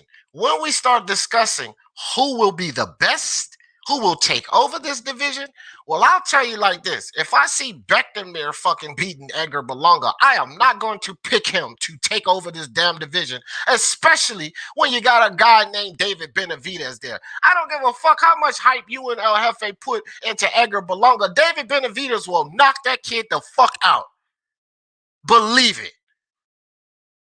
So I didn't forget about I didn't forget about Berlanga. I didn't contemplate Berlanga. That's the thing, bro. I ain't Hey contemplating. yo, and Berlanga G deserves a Jeffries. Canelo shot next. G Yeah. Jeffries, when it comes to Bektamir, why do you big up Bektamir but not Berlanga? Like, break it down. What does Bektamir bring to the Okay, table that again, Berlanga doesn't? I will break it down. Again, first and foremost, I didn't big up Bektamir. That's first and foremost. So you said, why do I big up Bektamir and not Belonga? I didn't big up either one of them. If you an MMA champ learn to fucking listen and stop being so willing to debate, then y'all would get it. What I said is if these two prospects fought each other right now, I would pick Bektemir to win because I have seen more from him. That's not bigging him up. That's just telling your ass this is what I've seen from him. What the fuck have y'all seen from Berlanga? Nothing. Nada. Zero.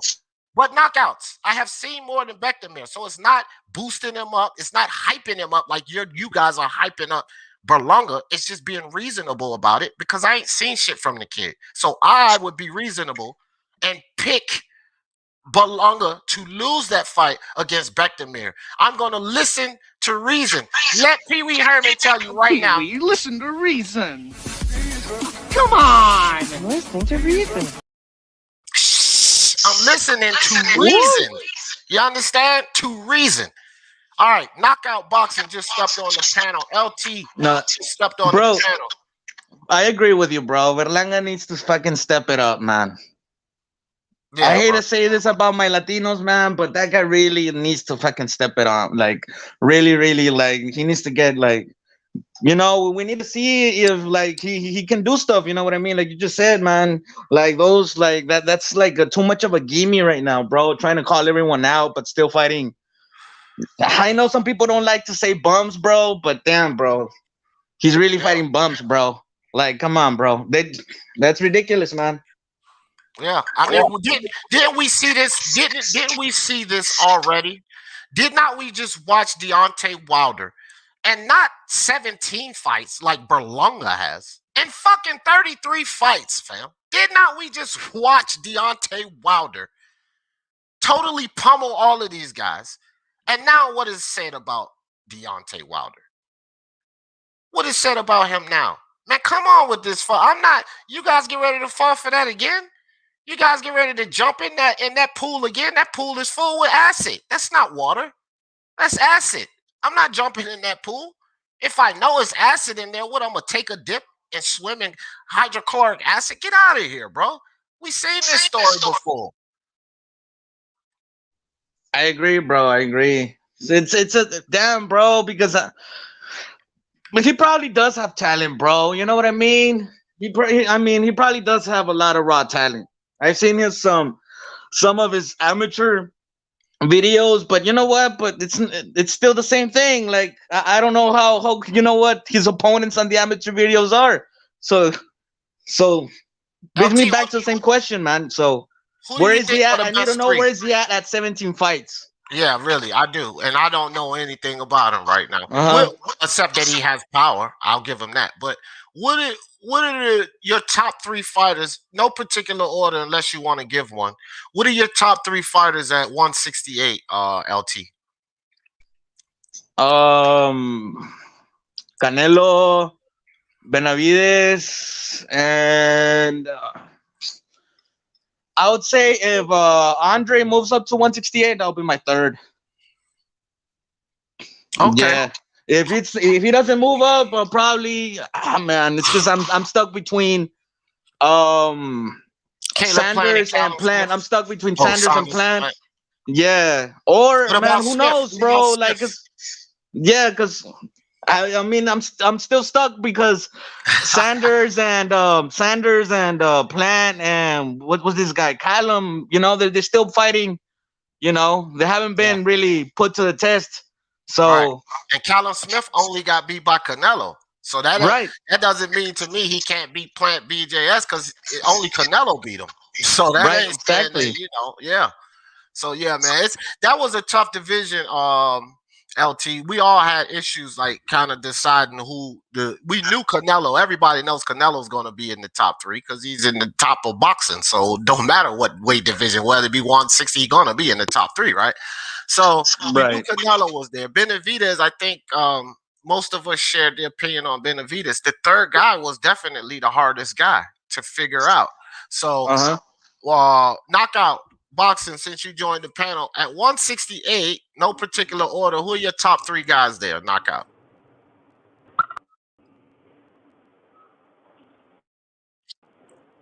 You there, Knockout?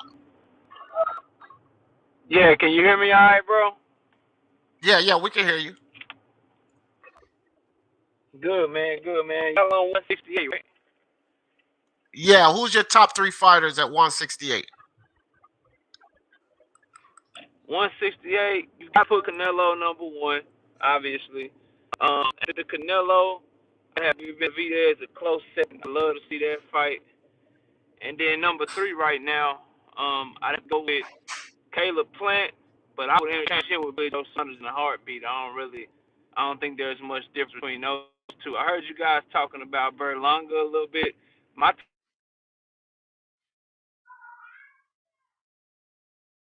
You cut out, bro. in the ring. All right, there you go.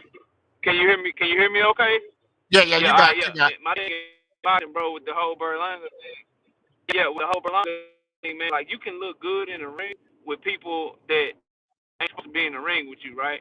Like if you beating up on bums, you beating up against people that are basically cab drivers, you gonna get them all out in the first round. So before I could even put Berlanga in the top 5 or the top 10, I'd have to see him step up in competition, similar to what we just saw Virgil Ortiz do against Maurice, similar to what we're about to watch Jerome Boots Ennis do against Sergey Lipinets. If I can see him with an opponent like that, I ain't saying he got to beat Canelo to prove himself to me and nothing like that. But if I can see him, in the ring with somebody like Caleb Truax and Truax worse than Caleb Plant did him, or something like that, something along those lines, then he can make a believer out of me. Do I think he has Yeah, skills? Yes. Do I think he has power? Yes.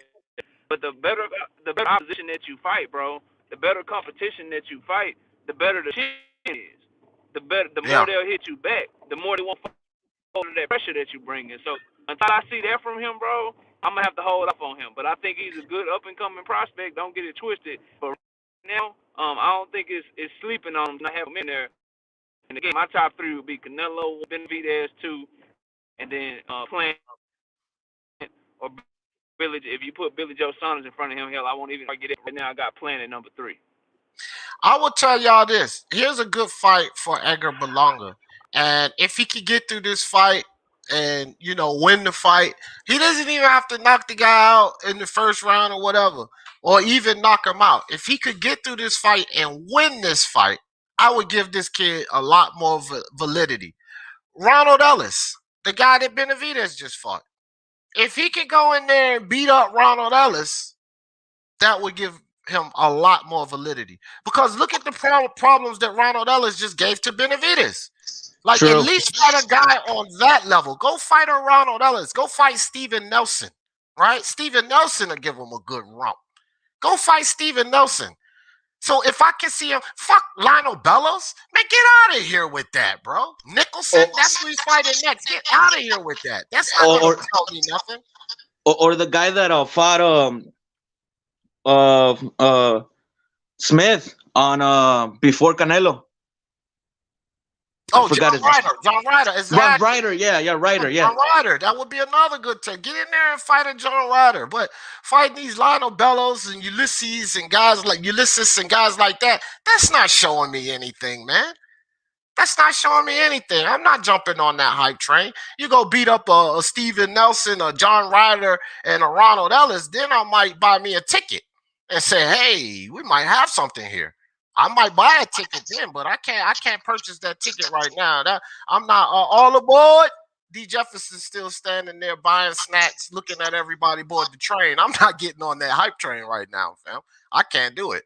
And Puerto Rican runs through my damn blood, so I'm not fuck all that shit, bro. I ain't doing that.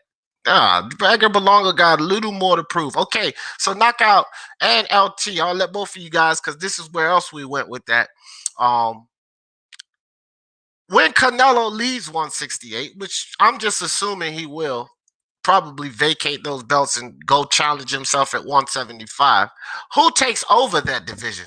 This is where Edgar Berlanga for LT, you and Knockout Kings, and this is all opinion based. I don't agree with Berlanga, but that's where he actually came to play because somebody said they felt like Berlanga would take over the division. With all of the names in there, I don't think Berlanga is going to be the guy to take over the division. I said that. Canelo leaves. Yeah, okay. Hefe said that. So who would you guys pick to take that division over once Canelo left? Knockout, LT. I mean, LT. Go ahead, and then Knockout. Go after LT. Go ahead, LT. Go ahead. Yeah. I mean, I've heard Andre planning to move up, so he might be one of the. You know what I mean? Demetrius Andre. Yeah, Demetrius Andre, right? And with all those vacant belts, bro, I'm pretty sure Charlo might move up too. You know what I mean? But let me ask you this, LT. Because I get that they might move up, but Charlo, one thing I don't know, I can't agree with that. Charlo could possibly, but do you think that Demetrius Andre would beat David Benavidez?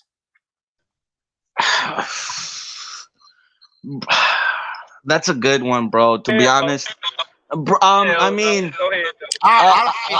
I mean, it's because Demetrius Andre hasn't been tested either, bro. That's the thing.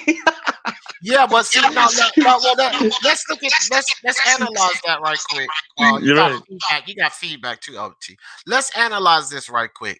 I do agree with that. Demetrius Andre still got it, but when you look at guys like Anthony Durrell and Ronald Ellis, bro, I'm gonna be honest. I think Ronald Ellis and Anthony Durrell beat every fucking body that Demetrius Andre has fought. Every fucking opponent. And they're not the greatest. But I really comfortably feel that they would beat all of those guys. What, Selecki's gonna beat them? Keeler? Monterosian? These guys are not gonna beat Ronald Ellis, or look at the fight Ronald Ellis just put up with David Benavidez. Like, I don't know, man. I'm not sold on Andre the slightest, fam. Not the You know what, slightest. bro? It's because I'm thinking this, bro. I think if Canelo moves up, I'm pretty sure Benavidez is gonna move up too to chase Canelo. I mean, Benavidez is almost at that point to move up too. You know what I mean? Yeah. He's just staying there for the Canelo fight. Yeah. Yeah, Right? I got you. I mean, that's something to contemplate, you know, if he moves up. But if he stays, I don't. Charlo, good fight. I want to see that shit. Charlo and Benavidez. Demetrius Andre, fuck no. I think GGG and Charlo beats Demetrius Andre. Honestly, I think both of them beat Demetrius Andre. GGG would be a better fight because he's older, you know. But we definitely. I bet you, man. Let's see this Leon Williams fight and revisit this. I bet you. I'm telling you right now, people gonna have a whole difference of opinion about Demetrius Andre after this Leon Williams fight. Now I'm picking Andre to win, but I'm picking him to win in a tumultuous fight, split majority decision, something like that. That's how I'm seeing this to go. Yeah. Williams gonna put the pressure on him. You're right about that. People that don't know Williams, put the pressure on him. He got some good fights. People like to give Andrade credit for being this real slick boxer, but I ain't seen it yet, bro. I ain't seen it yet. He disengaged. He moved straight back. He more of a runner to me than a Oh slick my boxer. God! Like, Oh my God! You so right, dog. athletic, You bro. so right. Sloppy, bro. Hey, but G Jeffries, let me say this real quick because I'm about to bounce, bro. Appreciate it for having me on, bro. You know what I'm saying? When are you gonna do part 2 of this shit? Oh, we running this day after day, so I do these Monday through Friday, right, Hefe? So we're doing this all the way till Thursday of next week. We're gonna continue part 2 on Monday, right? All right, Here, all right. here, I'll give you the layout right here, right quick. I don't know if I can put this on the screen. If I can, I will. If not, then I'll just tell you. Let me try to put this on the screen. But yeah, for sure, Hefe. We definitely gonna do this again, fam. It should pop up. All right, man. So I'll check that out, bro. Can you see that, Hefe, before you go? Oh, it's a black screen. Ah, shit. I just took it back down. Hold on. There it you go. is. There you go. I see it now. All right, so check it out. I'm going to make it big so you can see it. All right, let me move Boxing Monster off of there. Come on, man. All right, so there you go. So we on on Friday now. This is what we did today. So this is the layout here. So Monday, we're going to do 118, 130, and cruiserweight. Tuesday, we're going to do 122, 154, light heavyweight. Wednesday is going to be 126, 135, and middleweight. And then Thursday is welterweight and heavyweight. Oh, man, it's a good layout, man. So I'll check that shit out, bro. If I could, I'm going to jump on, man. But shout out to you, bro. Go and watch some Berlanga film, bro, because I think you need to get your game up. You know what I'm saying? And we gotta set up that debate, bro, because I've been wanting to debate you on Jalik's channel. I don't know if Jalik told you about that, but Yeah, yeah, he shout out to told. you. Shout out to LT. ¿Qué Shout out onda, to carnal? Mark that or whoever jumped on Intangible MMA champ, the prospect of the year, bro, of 2019. Shout out to Knockout Boxing, bro. I'm out this bitch. MXBC for life, bro. All right, I have Uh, to appreciate you coming yeah, through. yeah, I'm out too, bro. Gotta do some stuff too, bro. All right, appreciate you guys. Yeah, Appreciate you too, you bro. guys. Peace, peace out, MMA. All right, bro. Peace, bro. All right, Listen, let me say this. Let me say go this. ahead, MMA. Go ahead. So wait, I'm gonna hop off, but let me see this. L Dog is going live. Starting his channel back up. So look up L Dog Boxing Talk on Saturday for the fights. Peace. I'm out, man. What time? What Haitian time? What time sensation. is he going live, MMA? What time? The time Oh, he's you going you live talking about for is the when fights? For the the fights? time L Dog is going live is when the first fight of the night starts. Oh, okay. Yeah, I got. Yeah, I'll probably come check him out because I'm not doing all of the damn cards, but I am going to do a couple of cards. So whatever card he does, I might not do that one and just come chill over there. But yeah, that's what's up. So knockout boxing. D, am I better now, bro? Can you hear me Oh yeah, better now, oh bro? way better now. Way All right, better man. now. I don't know what My you did, bad, but that bro. shit's straight. Now you was All right, good. cool, You cool. just had a little bit of a delay, but you real good now. You real clear now. But so now we got a little more. It's a little more normal on the damn pad. Those dudes are crazy as hell. Look, so at 140, I want to move to 140 because we already covered over all of this knockout, but I want to get your opinion too. At Okay. 140, when Josh Taylor and Ramirez finish their battle, those guys are probably going to move up. Who do you think takes over the 140-pound division? Man, I'm gonna have to go with so I got either Teofimo Lopez or Javante Tank Davis because I think they both gonna be at Oh, 140. okay, okay. One of those two, because I think the Javante Tank Davis fight with Barrios is gonna be finalized soon. And the only question with Javante Tank Davis is his discipline, bro. If his power, which I think it will, because he doesn't have to cut as much weight, if his power carries up to 140, I ain't saying I would pick him to beat Regis Prograis. I ain't saying I'd pick him to beat Teofimo Lopez because those fights have to get made for me to do my pick. But I would say he's a 50-50 fight with anybody. He's a Right, problem. He's a problem for anybody, with that right, skill set that he has. So I would say either him or Teofimo Lopez. Depends on how long Regis can make the weight. Regis will still be a factor. right, But I think one of those two would take over. I need Devin Haney for all his skills, bro, and how slick he is. And I'm a huge supporter of his and fan of his. I need him to show me what he has against Jorge Linares. Like I already kind of have questions about his finishing ability and his ability to keep elite level fighters off of him. But if he can't stop Jorge Linares, who has been stopped multiple times, even if he wins and dominates every single round, like I'm still gonna be like, okay, bro, how does that translate to you with somebody like Teofimo Lopez, somebody like Javante Tank Davis that's gonna be right there. If you can't get these guys out of here, because you already kind of had questionable results against Gamboa, in my opinion. So if you can't get rid of Jorge Linares, who's been stopped multiple times to the body, to the head, even though you might put on a masterclass boxing performance, I'm gonna start questioning whether or not you're gonna be able to keep yeah, yeah. I can go along with that. I will top say dudes off this. of you. So I think barring him, if he had Teofimo taking over 140 once these guys unify and start dropping those belts. Yeah, okay. Now with Teofimo, we on board 100%. And again, it's all about your opinion, and I respect your opinion. Everything. Tank Davis, we kind of far off there. I, I honestly don't believe Tank beats Teofimo Lopez, Regis Prograis, or Zapata. I think and Jose Cepeda, bro, he is so much bigger than Tank. You do realize he's bigger than Teofimo and Regis. He's a really good counterpuncher. We know he has power by the way he was dropping Ivan Baranchik. Um, I can't put Tank over. Tank ain't thrown or received a punch at 140. He only threw and received punches against Gamboa at 135. Tank is essentially a 126 and 130-pound fighter. I can't even put him up there to take over 140, bro. We don't know shit about Tank at 135, more or less 140. And A guy like Baranchik that can definitely take a punch and get back up from it, which we've seen. Not Baranchik, Zepeda, which we've seen in the Baranchik fight. I'm gonna have to pick Baranchik to beat Tank Davis, right? Because again, we're talking about power, so we know Baranchik has power. We've seen Jose Cepeda get dropped 3 fucking times, 4 times with a guy with power who is a natural 140 pounder. Tank ain't thrown or received a punch at 140.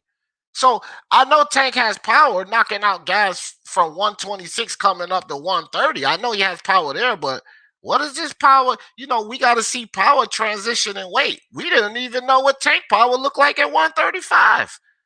So when we talk about 130 and a guy who's known to be able to take a punch at 140 like Zepeda, what do we know like Tank? I don't know, bro. I don't think Tank beats Zepeda, Telfimo, or Regis Prograis, in my opinion. Especially the way Regis Prograis be dumping guys at 140, man. I'm not sure about Tank Davis. With Telfimo Lopez, that was actually my 2 picks, Regis or Telfimo. So I'm with you on Tel, but Tank, you know, with Tank, I got Tank where you have Devin at. Not because of like Tank's power or any of that, but just because of like what you need to see from Devin, I need to see from Tank at 130 and 140. I don't know shit I feel about you. Tank at 130 and 135 and 140. You know, he's still an enigma to me at those weight classes. Do I think that Tank could compete? Sure, because I picked him to beat Barrios. I picked him to win that fight. You know what I mean? I think he beats Ryan Garcia. I think he beats Devin Haney. I think he beats Devin Haney, but it would be a good fight. I don't think he beat Lomachenko though. So I'm sitting here thinking like I think Lomachenko might still get Tank, and or it would be a hell of a fight. And if he don't get past a Lomachenko that has problems at 135, what fucking kind of noise he gonna make at 140?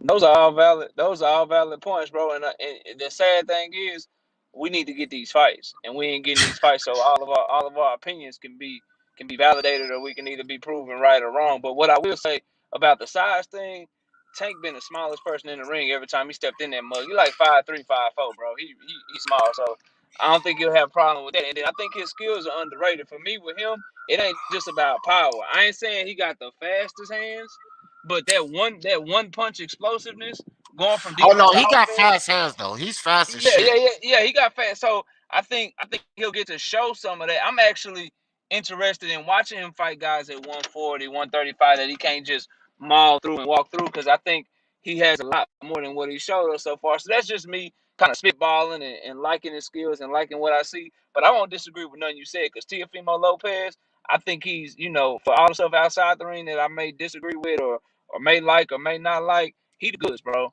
So if I had to pick between them two, who would take over? I'm picking Teofimo, and I think Devin Haney, skills wise, is on par with anybody. I just need to see more from him, like you need to see more from Tank. So I think we got more to see from all of these guys. The thing is, they Yeah. just all need to Even fight. They need to Tio. all fight each other. Yeah, even Tio, bro. They need to fight each other, and then all these Yeah. questions we answer, and we'll stop having all these hypotheticals, bro. Yeah, that's true. Montaker says no way does Haney stop Linares. If he couldn't with Gamboa, there's less of a chance with Linares.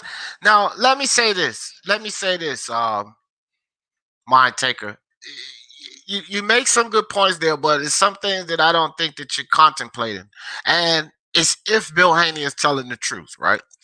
So just contemplate this right quick, Montaker. We do know that in the Santiago fight, Devin Haney hurt Santiago, dropped him early, and then he hurt his shoulder in that fight. I tend to believe that Bill's telling the truth about that Santiago situation because the kid had a fucking shoulder surgery right after the fight.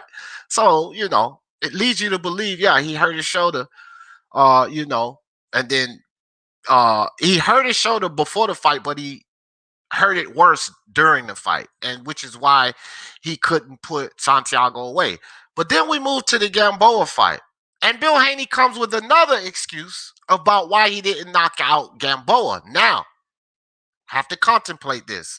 Bill Haney showed the scar that was on Devin Haney's hand. So it was definitely a surgical scar because I've seen broken hands and surgeries like that before. So it was definitely a surgical scar, and Bill Haney showed it. Here's where here's where it gets kind of funny to me with Devin Haney, because I put a video out after Bill came out with that excuse, right? And I heard Bill like kind of slow down with this excuse making. And this is why I say this. Devin Haney has 24 fights. He's only 22 years old. All right. He's not fought high level competition. We can all agree on that. He's fought mediocre, which I say Gamboa, to low level competition.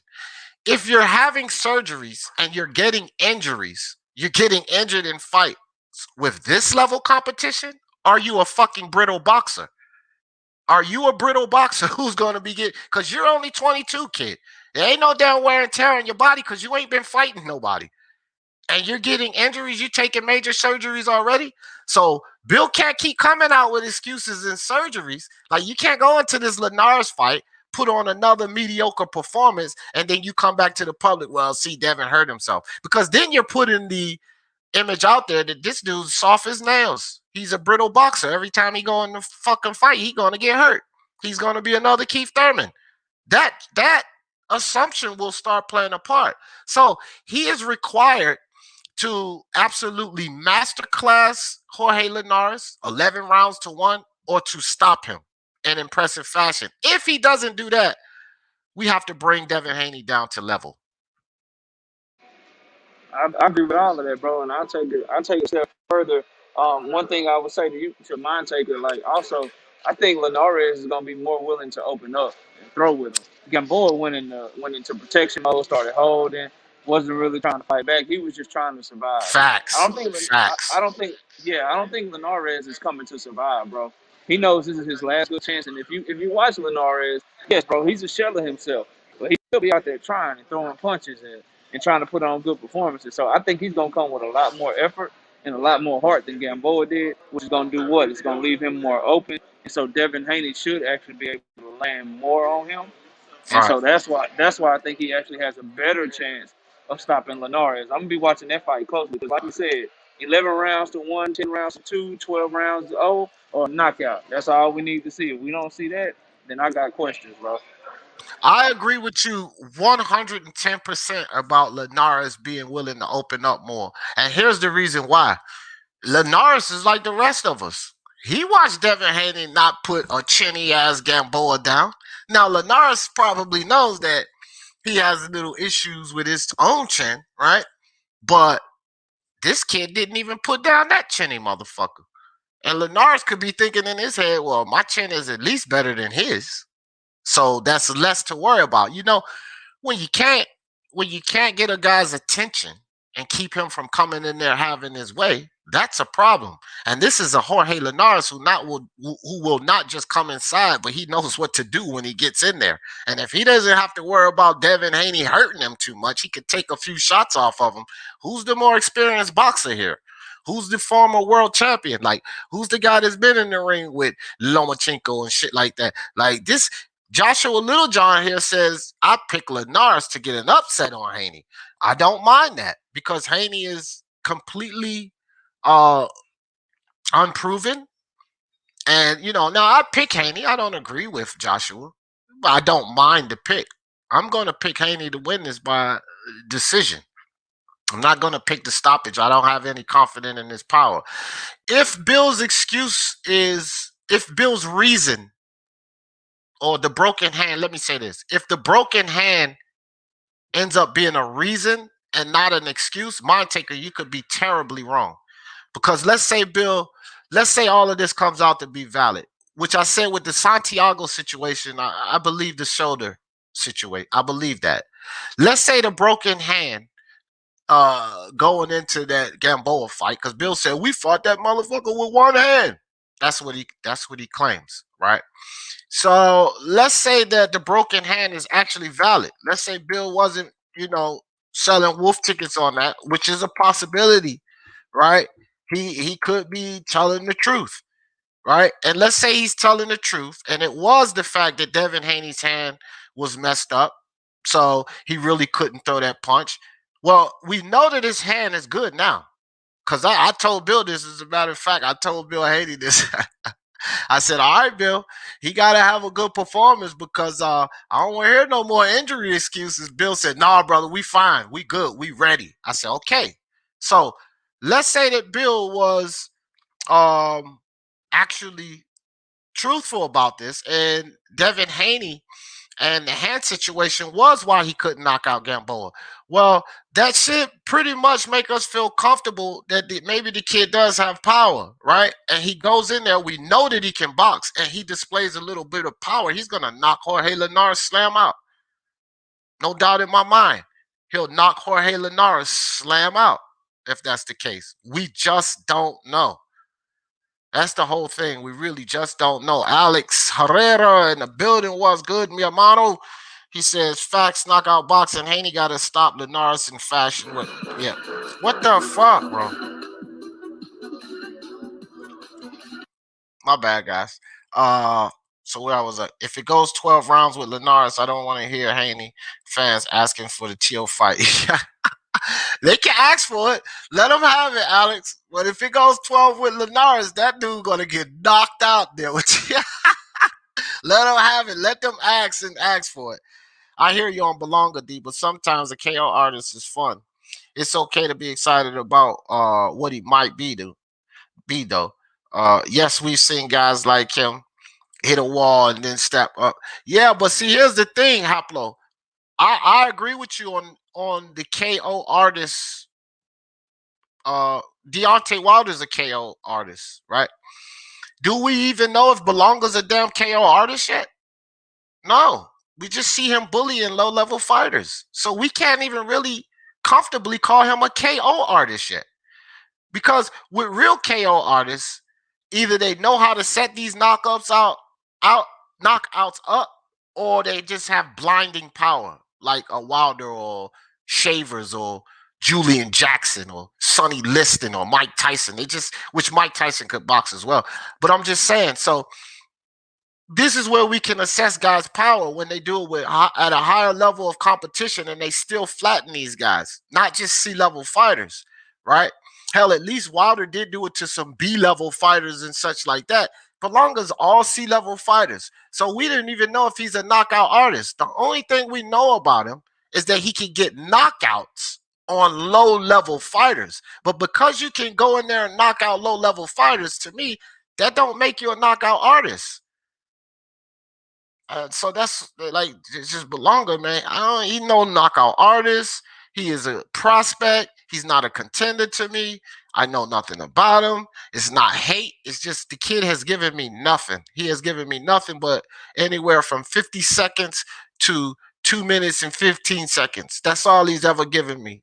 He got 17 fights. I said this in my video. That kid has 17 fights. Yeah, it's all good, knockout boxing. Appreciate you jumping on, fam. He has 17 fights, guys. And if you add up all the time, it's 3-minute rounds. So for 9 rounds, it would take 27 minutes, right? If you add up all the time in his 17 fights, that dude doesn't even have 27 minutes worth of boxing action, which means in 17 fights, you can't even chalk up 9 full rounds for Edgar Belonga. How much honest assessment can we really give this kid? How much? I can't do it, bro. I can't jump on that hype train. Now that I watched Barrios fighting Akhmadaliev, I got Tank beating him. Yeah. Akhmadaliev was robbed. Yeah, that's what I said earlier too, Rebel Life. I got Tank beating Barrios. Initially, I thought George would give Haney a great fight. Changed my mind now. I think Haney is going to win pretty easily. You said, George, you do know that you spell Jorge with a J, right? Jeff, it may be the American name for George, but Jorge is J. It's spelled with a J. I know you know that, Jeff. You're Hispanic. Linares is old. He is old, Sneezy, but he's still good. Haney will school him. I'm not so sure, man. You guys really feeling comfortable about Haney? I think it's going to be a really think this is going to be a tougher fight for Haney than people are giving him. Looking into this fight. Eho says, I think Haney will beat Linares, but I also see Jorge Chen checking Haney and getting some sneaky shots. And yeah, I could see something like happening. What happened to Devin? Haney potentially getting dropped, getting up, and still winning the fight. Ball height, why don't you like non-Americans? My taker, he doesn't like or dislike non-Americans. Ball height likes to start racist discussions, race bait. Like the LDBC, he's a race baiter. Like these LDBC channels, a lot of these LDBC channels, that's what Bolt Hype is. He's a race baiter. Don't fall for it, Mind Taker. Don't fall for it. Dev is going to put on a show. Yeah, hopefully. I want him to put on a show because that makes the fight with him and Teofimo more valid. I want the fight with Teofimo, but I don't want the fight with Teofimo if there's no suspense in it for me.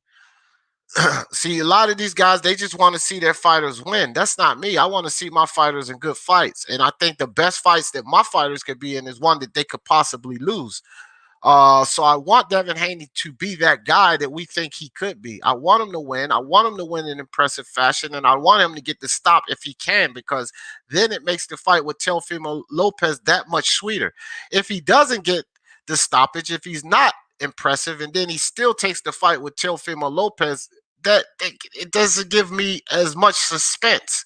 So I'm not as excited. You know why I want to see Joe Smith versus Vlasov? Because it's a close fucking fight. It's a good fight. You know why I was so excited to see Chocolatito and Juan Francisco Estrada? Because it was a great fight. Absolutely terrific fight. If Devin Haney goes in here and struggles with Linares, I'm not looking at Haney and Teofimo as being a good fight. I don't care about it. It's not much intrigue to me. Teofimo's going to go in there and beat him. So I'm with everybody else. I want Haney to have a spectacular performance. I really want Haney to either wash Linares in a one-sided masterclass or put him away either, so that it can give more validity. It can be more suspense in the fight with Teofimo and Devin Haney. I will be honest with you guys. If Devin Haney goes in here and gives us a performance against Jorge Linares, as he did with Yurioka Gamboa, I'm going to tell you right now, I would rather see Teofimo give Lomachenko the rematch, because at least I know that that's going to be a good fight. And there will be more intrigue in that fight. I don't care if fans do say, oh, you just don't want Teofimo to get the Devin Haney smoke. Man, please. If he doesn't beat Linares convincingly enough, I would rather see Teofimo go give Lomachenko his rematch, because that match was definitely warranted. That's a rematch that's definitely warranted. So Haney's got to prove some things to me before I clamor on. I want a Teofimo Haney fight now. If he does well with Linares, I want that fight even more. If he does poorly with Linares, I don't give a two shits about that fight. That's how I see it, fam. So yeah, he said I'm Italian and Mexican, but no Spanish. Oh yeah, well, hey Jeff, join the party, fam. Afro-Rican, Black, and Puerto Rican. I don't speak a lick of Spanish, not a goddamn lick. Well, yeah, I do. I understand some too, but you know what I mean. I'm not fluent with it, and then people can start talking, and I get lost in the sauce, fam. Oh boy, Fish Andy Ruiz has the most followers, so that should answer your question. Most followers concerning who? Heavyweights? Man, you out your fucking mind, Ball Hype. Where do you get your information? He don't have the most followers concerning heavyweight, and he don't have the most followers concerning boxing, dude. So, most followers concerning what, Ball Hype? Where the hell do you get this information from? Ruiz is Mexican American. Fuck what you call him. Ruiz says he's Mexican American, and he was born here. Dead ass, Monte. He's Mexican American. Same as a lot of David Benavides. They're Mexican American. I think the last time I was genuinely impressed with Haney was the Moran fight. 100%. IBT. I agree with you 100%. That was the last time I was impressed with. He actually boxed well in that fight. He put Moran out of there. Yep. That was the best performance. I agree.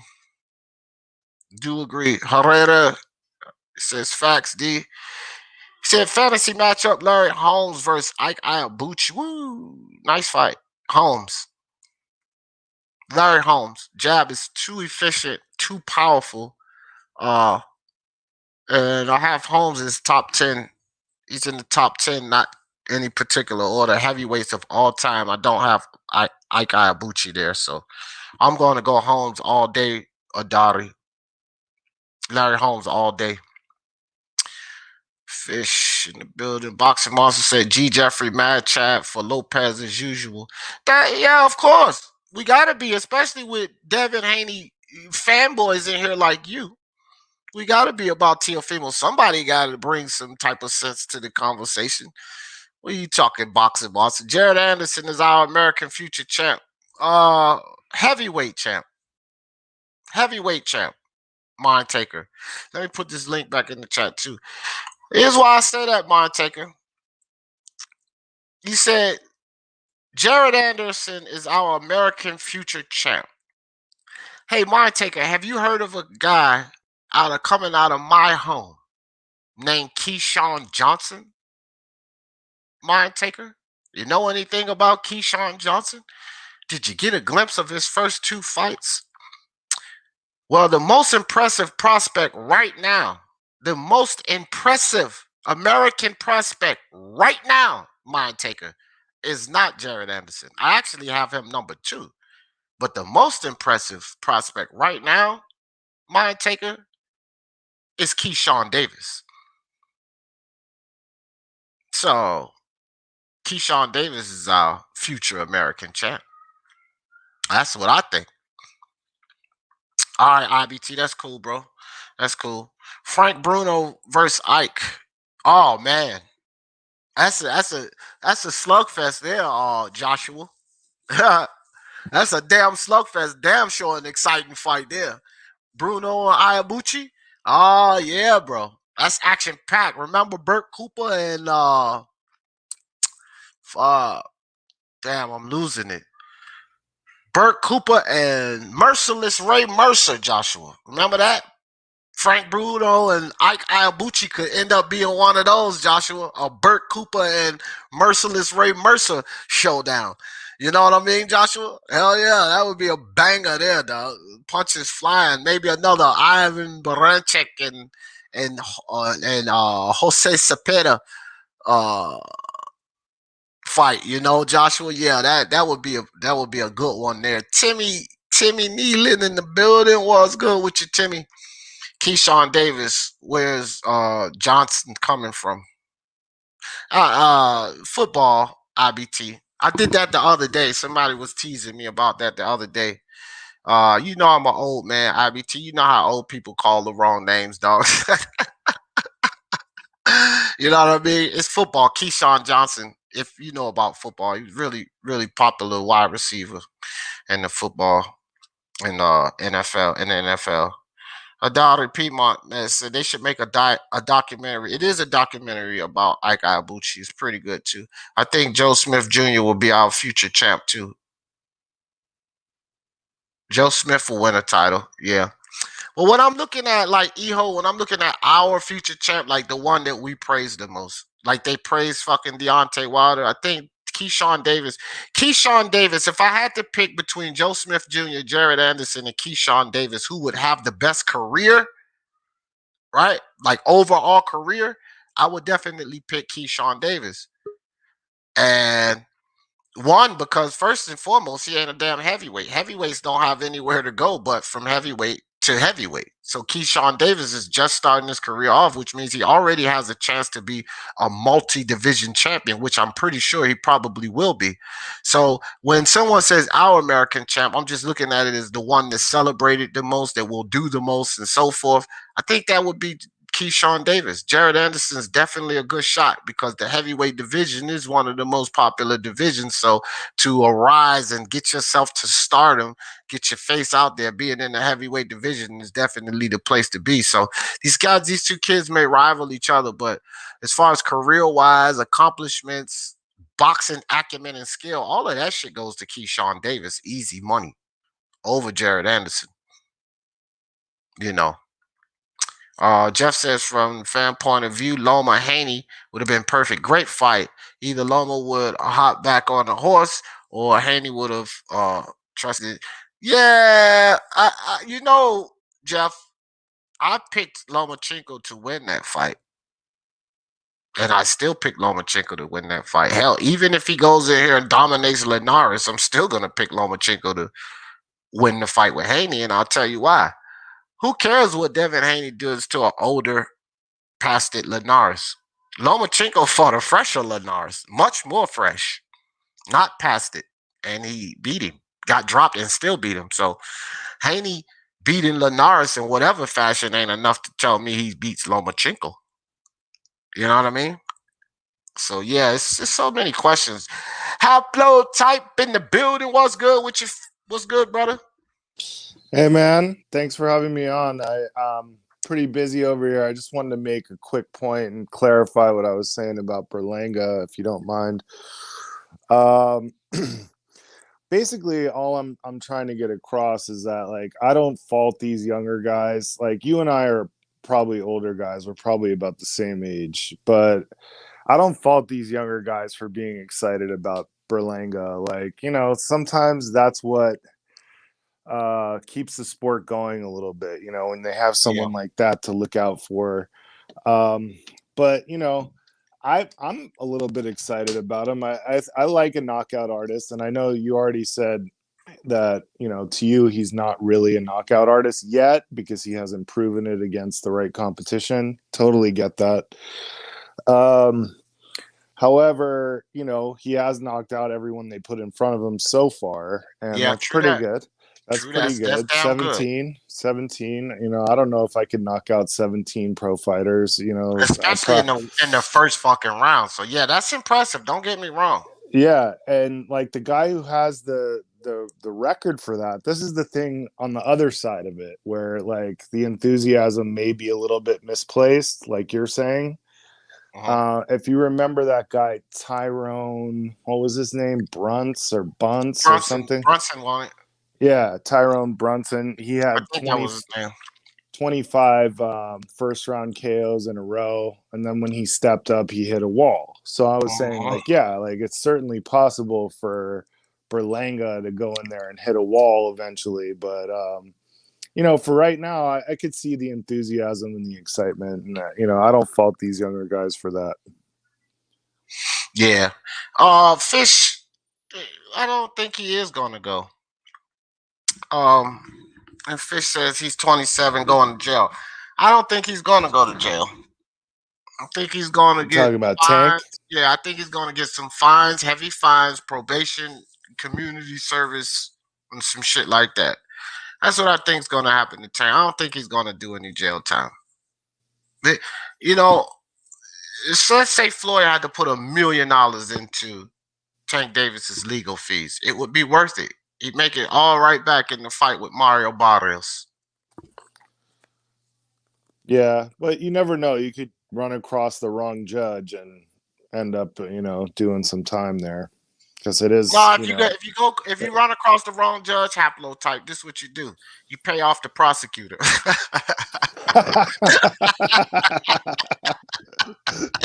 You know what I mean? I guess. Yeah. Anyway, dog. I just wanted to jump on and make that point. Good show, bro, and keep it going. It's been good this week. Appreciate you, brother. Appreciate you sliding through. All right, bro. Later. Eho says, okay, I get where you're coming from, D. I thought we were just talking about in general as who will be the most recent champ from. Oh, okay, yeah. I got you. Which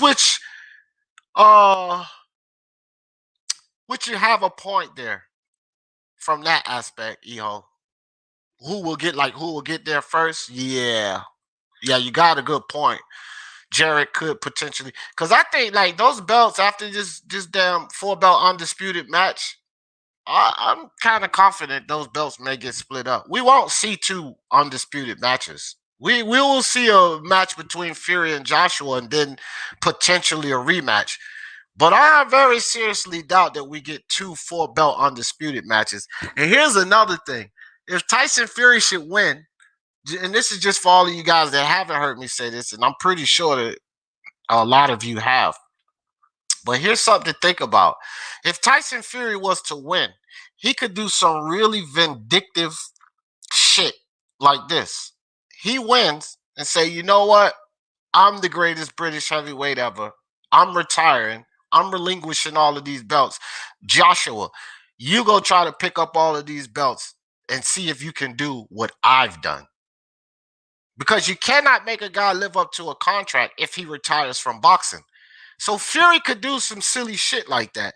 And it's in the realm of what Fury would do to spite Joshua, to not allow Joshua to become full belt undisputed as he did. Fury doesn't, if he wins, he doesn't have to do what it takes to keep a hold of those belts like Joshua did. He could purposely relinquish them, knowing that Joshua would still have a tough time going back to collect all of those belts again.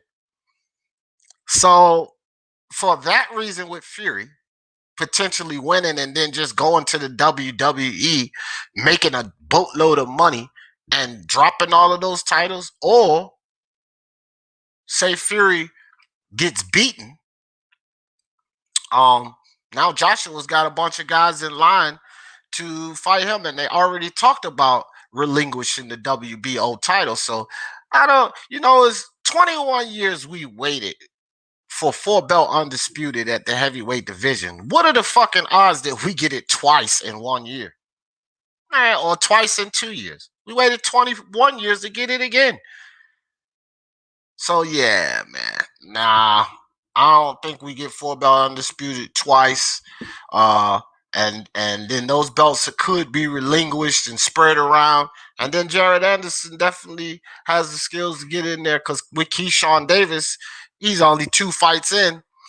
And I definitely agree with you, Eho Park. It's going to be a road before he gets in there and actually get a title fight, especially with just 2 fights in. And if he's too good and move up the ranks too fast, then guys are going to be scared of him. Low risk over reward. So, yeah, bro.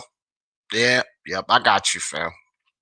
I got you. Me too. I was going to pick Loma, but would have been a barn burner. Yeah, Jeff. You talking about Lomachenko and Haney? Yeah, would have been a great fight, but I was going to let him know, Hoplo.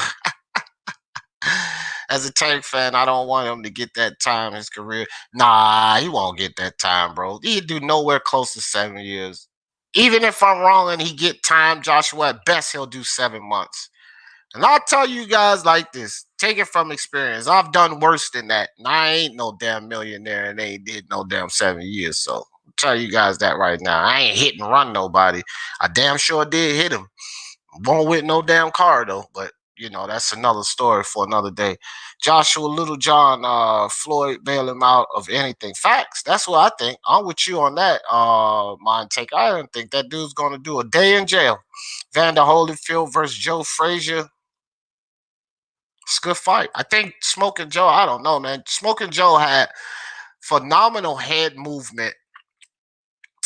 I would pick Smoking Joe on that, Adari. I'll tell you why. I have Smoking Joe, again, top 10 heavyweights. I don't have the Evander Holyfield in my top 10 heavyweights. Here's another thing, too. Smoking Joe was a natural heavyweight. Evander Holyfield moved up from cruiserweight and came to heavyweight. I think Smoking Joe Frazier puts him out of there, fam. Good fight, I got you. But Smoking Joe had phenomenal hooks and just such great head movement. Was explosive and punched hard as fuck. So we'll have to go with Smoking Joe on that one, I doubt it. I don't know there. Holyfield for me. Yeah, I feel you. Yup, yeah, James. James, what's up? R.I.P. DMX. Damn, I was supposed to put the DMX music on, man. I forgot,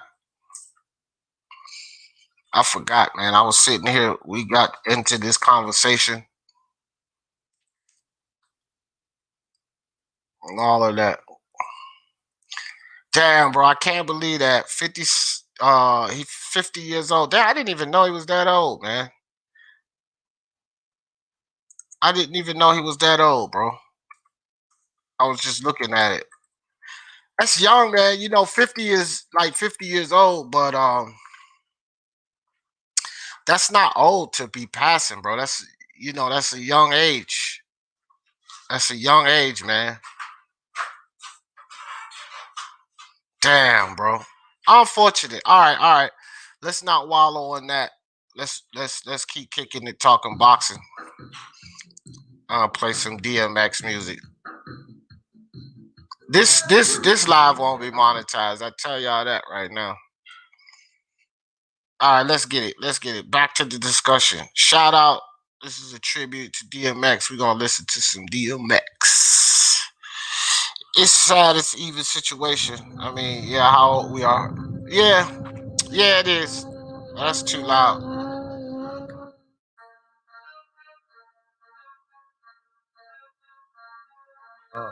All right, there we go. Y'all can still hear me, right? I don't want it to be over me.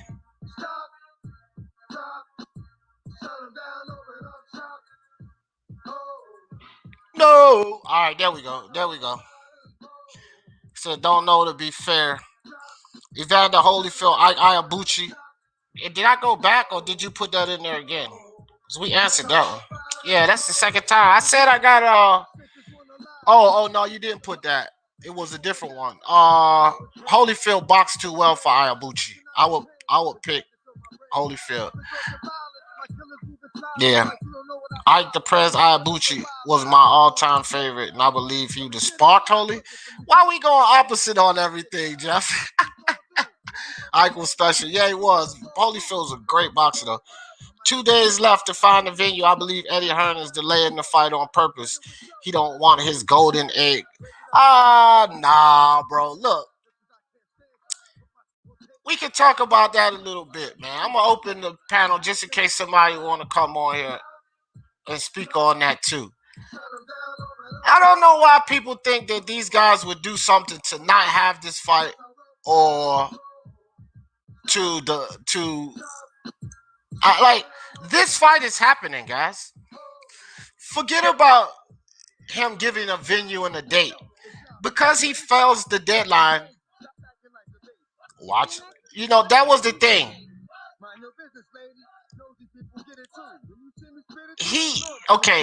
Because they don't give us a venue and a date by a Friday deadline.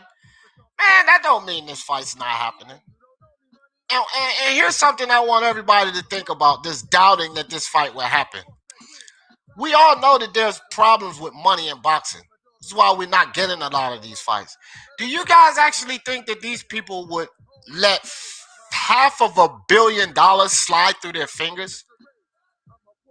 Because essentially, for all of you guys that are doubting that this fight will happen, you have to realize if Hearn and Frank Warren and Bob Arum don't make this fight happen, they are literally allowing $500 million to slip through their fingers.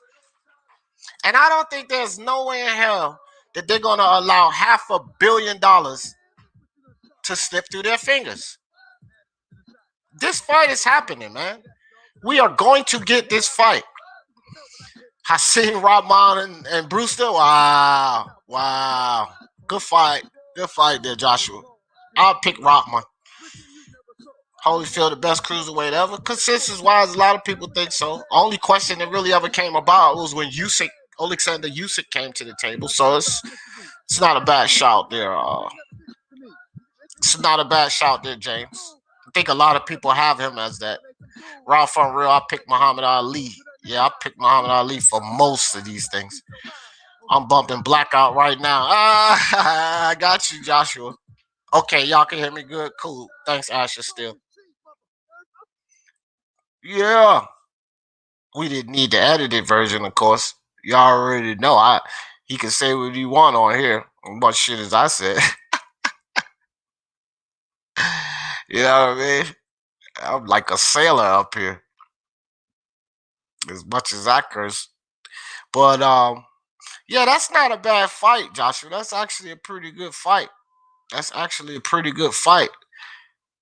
Damien Trilogy is dope. You guys, man, be a little more explanatory with these comments. Okay, all right, cool. Ike was fire. Yeah, Ike was a beast, man. I'm not sleeping on Ike or any of that. Ike Ayabuchi was a certified monster. AJ has been chasing 4 belts for years. Plus, Eddie Hearn has Canelo now, his new golden goose. Eddie Hearn don't have Canelo, monster. I don't know why people keep saying that dumb shit.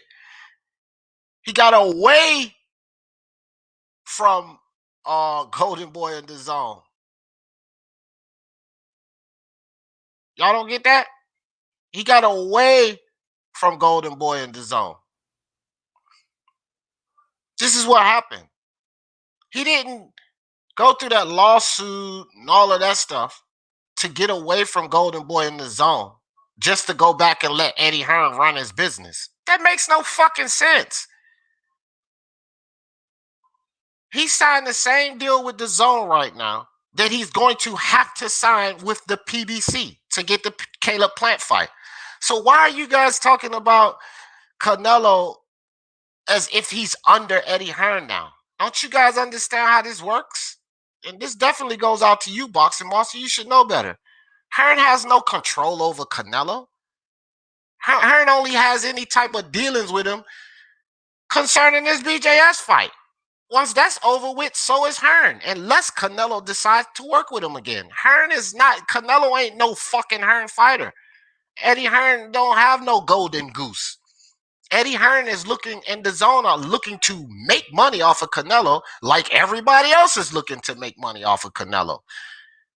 PBC will make money off of Canelo just like Hearn in the zone, and Hearn in the zone won't have a goddamn thing to do with Canelo when he fights Caleb Plant. Now, if Canelo was his golden goose, as you say, my Boxing Monster, then Hearn would have something to do with the Caleb Plant fight that's coming after BJS. Does he? No, he don't have a fucking thing to do with Caleb Plant. So Canelo ain't nothing of Hearn's. Nothing. He's no golden goose. Anthony Joshua is his golden goose. And Anthony Joshua is his bread and butter. Anthony Joshua is his major source of income. And they're not going to let $500 million slide through their hands. Furthermore, Boxing Monster, Canelo is bringing in money. He ain't bringing in no $500 million. So stop that shit, bro. Stop it. You sounding like one of these casuals out here, Boxing Monster. If the fight happened, in my opinion, hell no fucking golden goose. Eddie Hearn, he licking his chops, glad he getting paid off of Canelo right now. That shit coming to an end. AJ Fury fight might be held till crowds are. Yeah, for sure. June or July, y'all bank it. Put it in the books. June or July, we getting this fight. Y'all ain't heard me doubt this fight not one time. I'm 98% sure. June or July, we get this fight. June or July. I don't need to wait for no Eddie Hearn announcement. Hey, when Eddie Hearn come out and he say June 17th, like, damn, how the fuck did D know that? Y'all keep doubting the fight, bro. We getting this fight. Y'all got to be crazy if y'all think they gonna let and the atmosphere of sports, not just boxing, sports in general, worldwide, sports is suffering. All of the sports are suffering. You guys really think boxing is gonna let $500 million slip through their fingers? Man, y'all got to be kidding me. That fight is happening. It's a 2-fight deal. It will happen. Facts, Timmy. We getting it. We getting it. Eddie was supposed to give us info last week. Yeah, but Eddie is the hottest out right now. Yeah, he is. I agree with that. If Eddie's working on it, believe it's definitely going to happen. Yep. Eddie's the only one right now making serious moves, man. I ain't arguing with none of that. Eddie doing the damn thing right now, bro. He doing the damn. He's definitely number one pound for pound promoter on my list right now. Yeah, Eddie and Canelo sitting at pound for pound. Easy. Everyone show these some love. Like the comment, subscribe. Don't forget to hit that donation button. Ashley, still appreciate you, fam. Appreciate you. Most important, liking, subscribe, and all of that, guys. Like the videos, like the lives. Go watch some videos. I would much rather you guys go watch 10 videos than to donate me $10. I mean that. And I only need 20 seconds on each video. So I would rather you guys go take 200 seconds, which is a little over 3 minutes. Go watch 20 seconds of those videos I'm putting out and hit the like on all of them. I would rather you guys do that than to give me $10. Y'all know I never ask you guys for money, and I do appreciate the sentiment, actually, still, but the likes are what's most important to me. Appreciate you, brother. Ralph on Real says Josh, a little one, John, no one knows where it will be that when that would be. Yeah. That's true. We don't know. I just hope the fight doesn't happen in Saudi. Yeah. Well, it just might. It's a good chance that that's where it might take place. I don't really give a shit. I think it is.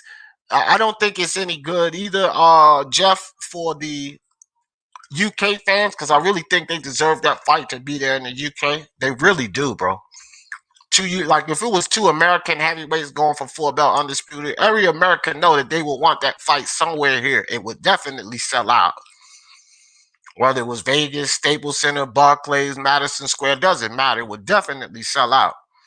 Uh, so yeah, I think it's kind of effed up that the UK fans don't get that in the UK. But with that being said, Jeff, I don't give two shits where that fight happens. I want it. I don't care if they stage that fight in the mountains of Timbuktu. Put it on air. I want it. And I'll pay too. I'm paying and I want it. Canelo is self-made. He don't need Eddie. Yeah, he don't need fucking Eddie. Boxing Monsters, I don't know what Boxing Monster be going off the rails sometimes. Eddie Hearn don't got no kind of hold on Canelo. None at all. Not a little bit. Nothing. He has no type of hold. Nothing over Canelo at all. Nothing at all. I ain't skipping your damn comments, Monster. What the fuck are you talking about? The last comment I seen you put up there was... I put that comment up there. What are you talking about? You said AJ has been chasing belts for years. What other comment? Boxer Monster, why you always trolling, bro? I done put every damn comment you put up. Tank is the best. Oh, no, I skipped that on purpose. Tank ain't no fucking prospect. If that's what you're talking about, that dude is a worthless contender. That's what he is. That's the only comment I didn't put up, was that Tank Davis foolery. I'm not putting that shit up. That bullshit ass comment, Monster. Tank Davis, best prospect. That dude ain't no prospect. The fact that you even still calling him a prospect tells you how much he's worth. Motherfucker, almost 27 years old. 3 division champion. You talking some damn prospect. Tank is a worthless waste of space. If that's the comment you're talking about, I done put every one of your comments up. You just stop fanboying for Devin Haney and hating on Eddie Hearn. What's up, Abby T? Yo, what's up? Hey, man, we went through this shit already, but I want to get your opinion on all of these. It was a pretty good live, man. Mark was up here, Hefe, MMA champ, knockout boxing. We went over this topic, but IBT, no worries, bro, because this is a 5-part series here. Yeah, I joined in right when Hefe and MMA champ were dipping. Okay, so you've seen the layout, how we got this. So we're going to be doing this for Monday, Tuesday, Wednesday, and Thursday. I got part 1, 2, 3, 4, and 5. Today we did 115, 140, 168, and here's what we were talking about. We're not really going on like resumes and belts and all of this. We're just going on merely opinion here. So that I wanted to keep this away from a debate, right? So It's really opinion based. Who do you think are the best 3 guys in these divisions, right? And we talked about 2 other topics concerning this, which we're going to do this on every show. But I'm just going to get your opinions, and we'll go one by one, and then I'll move to the next topic. So who do you have as the top 3 guys at 115? Top 3? Top 3.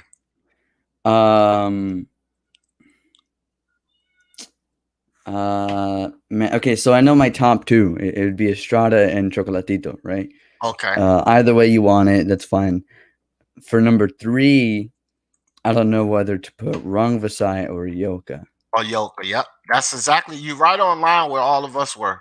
Yeah, that's I think that's annoying. That's I think I'll pick up, bro. I went with Ayoka, and I think one other person went Ayoka. Everybody else went with Rung Vasai, but you know, I'll pick Yoka.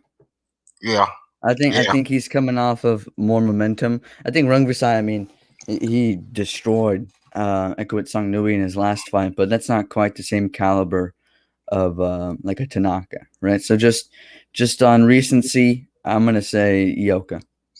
Yeah, hell yeah, dog. Because you know what we was doing to Sung Nui before that fight. Yeah, we knew he was gonna get. We were trashing the hell out of Sung Nui before that fight. Remy 22, mi hermano, what's good with you? Andre says Ioka. Yeah, I agree. Okay, so now 140. Top three guys. Who your top three guys at 140? What you got? Taylor, Ramirez, Prograis. Although Prograis, I actually hesitate a little bit. You might be surprised. A lot of people Let have me him say there. this. Did you hesitate because of Zapata? Yeah, exactly. Yep. Zapata. So you're right in line where we were. Yep. Yeah, and I'd say Zapata, Prograis. I wouldn't mind if you swapped those guys around, but I think clearly top two, kind of same way as 115. So whatever way you've got it, Ramirez or Taylor has to be number 1 or 2. Right. Yeah, and that's pretty much how we had it too. And that was mixed up as well. We had a couple of Zapatas in there, and then we had, of course, Regis. What would be very interesting is those two to get in the ring together. Yeah, that'd be awesome. Although I feel like it's a bit of a grueling path to a title shot for Zapata. You know what I mean? I think it's a grueling path for both of them. Well, no, I mean Prograis, he might just fight like Broner next, and then he might get a vacant title shot, right? Whereas Zapata will have I got you. Barancic and Prograis, like 2 top 5 guys, you know. Right. Meanwhile, you got Leo Santa Cruz fighting Miguel Flores for a vacant WBA super title, right? Oh, I didn't even see that damn comment, Boxing Monster. That is not even up. No, the Boxing Monster is YouTube bots in here, dog. You cannot write, motherfucker. You idiot. I didn't miss your comment. Scroll up. It ain't there. Damn sure ain't here on mine. Didn't you hear people talk about YouTube bots before? You can't be writing motherfucker and spell it out. It ain't gonna goddamn post. So they removed your comment. It wasn't me not reading it. You only see it on your phone. Don't nobody else see nothing that says motherfucker from Boxing Monster, dog. I can't find this comment either. It's not there. YouTube bots remove it. Boxing Monster acting crazy, talking about I'm skipping this comments. Why don't you put the asterisk marks in between for some of those letters? Then you can get it off. But if you write out motherfucker, it's not gonna go into the damn chat, Monster. Stop playing the chat warrior and come up here on this panel and talk. Facts. 168 Intangible. What you got? Ooh. Intangible left the building. Hey, IBT 168. Oh yeah, okay. Yeah, that's crazy. Canelo number 1, and then I'll say Plant, and 168 is kind of tough because I'm not sure like if there's a big gap between Saunders, Smith, or Benavidez. I don't know. I guess I'll pick Benavidez. We were. You're actually exactly where we were because really? Because you picked Benavidez. But here's the only difference. All of the rest of us everybody had Canelo solidly. That was like that's a no-brainer. Easy. Yeah, that's a no-brainer. But all of us had Benavidez second, and the argument was Caleb Plant, Smith, and BJS. Yeah, that's fair. Benavidez, I'm a little less sold on him than others are. Right. But that's not really. That's just because of his antics, Diddy. So I don't know. The thing with that is that I just looked at it like this. We watched BJS take on Martin Murray. Yeah. We watched Caleb Plant take on Caleb Truax. Yeah. I think Ronald Ellis beats both of them. I don't know. Like Ronald Ellis ain't all that. Neither is Truax. Martin Murray's past it. Yeah. You see what I mean? So I think look at the fight that he actually gave to Benavidez. I don't think Caleb Truax or Martin Murray puts up that fight with Benavidez. See, that's what I'm saying. I'm not sure if that's to the credit of Ellis or just the lack of Benavidez, right? Yeah. Well, not to like discredit him. Just I don't know. Well, no, I know what you're saying. The lack of where he is, or was that? Yeah, I get you. People going, he's surpassed my expectations. Now it's I almost got the exact round. You know what I mean? Right. Like they kind of knew how that would go out. Yeah, you did. I should have fucking copied your ass. No, I'm kidding.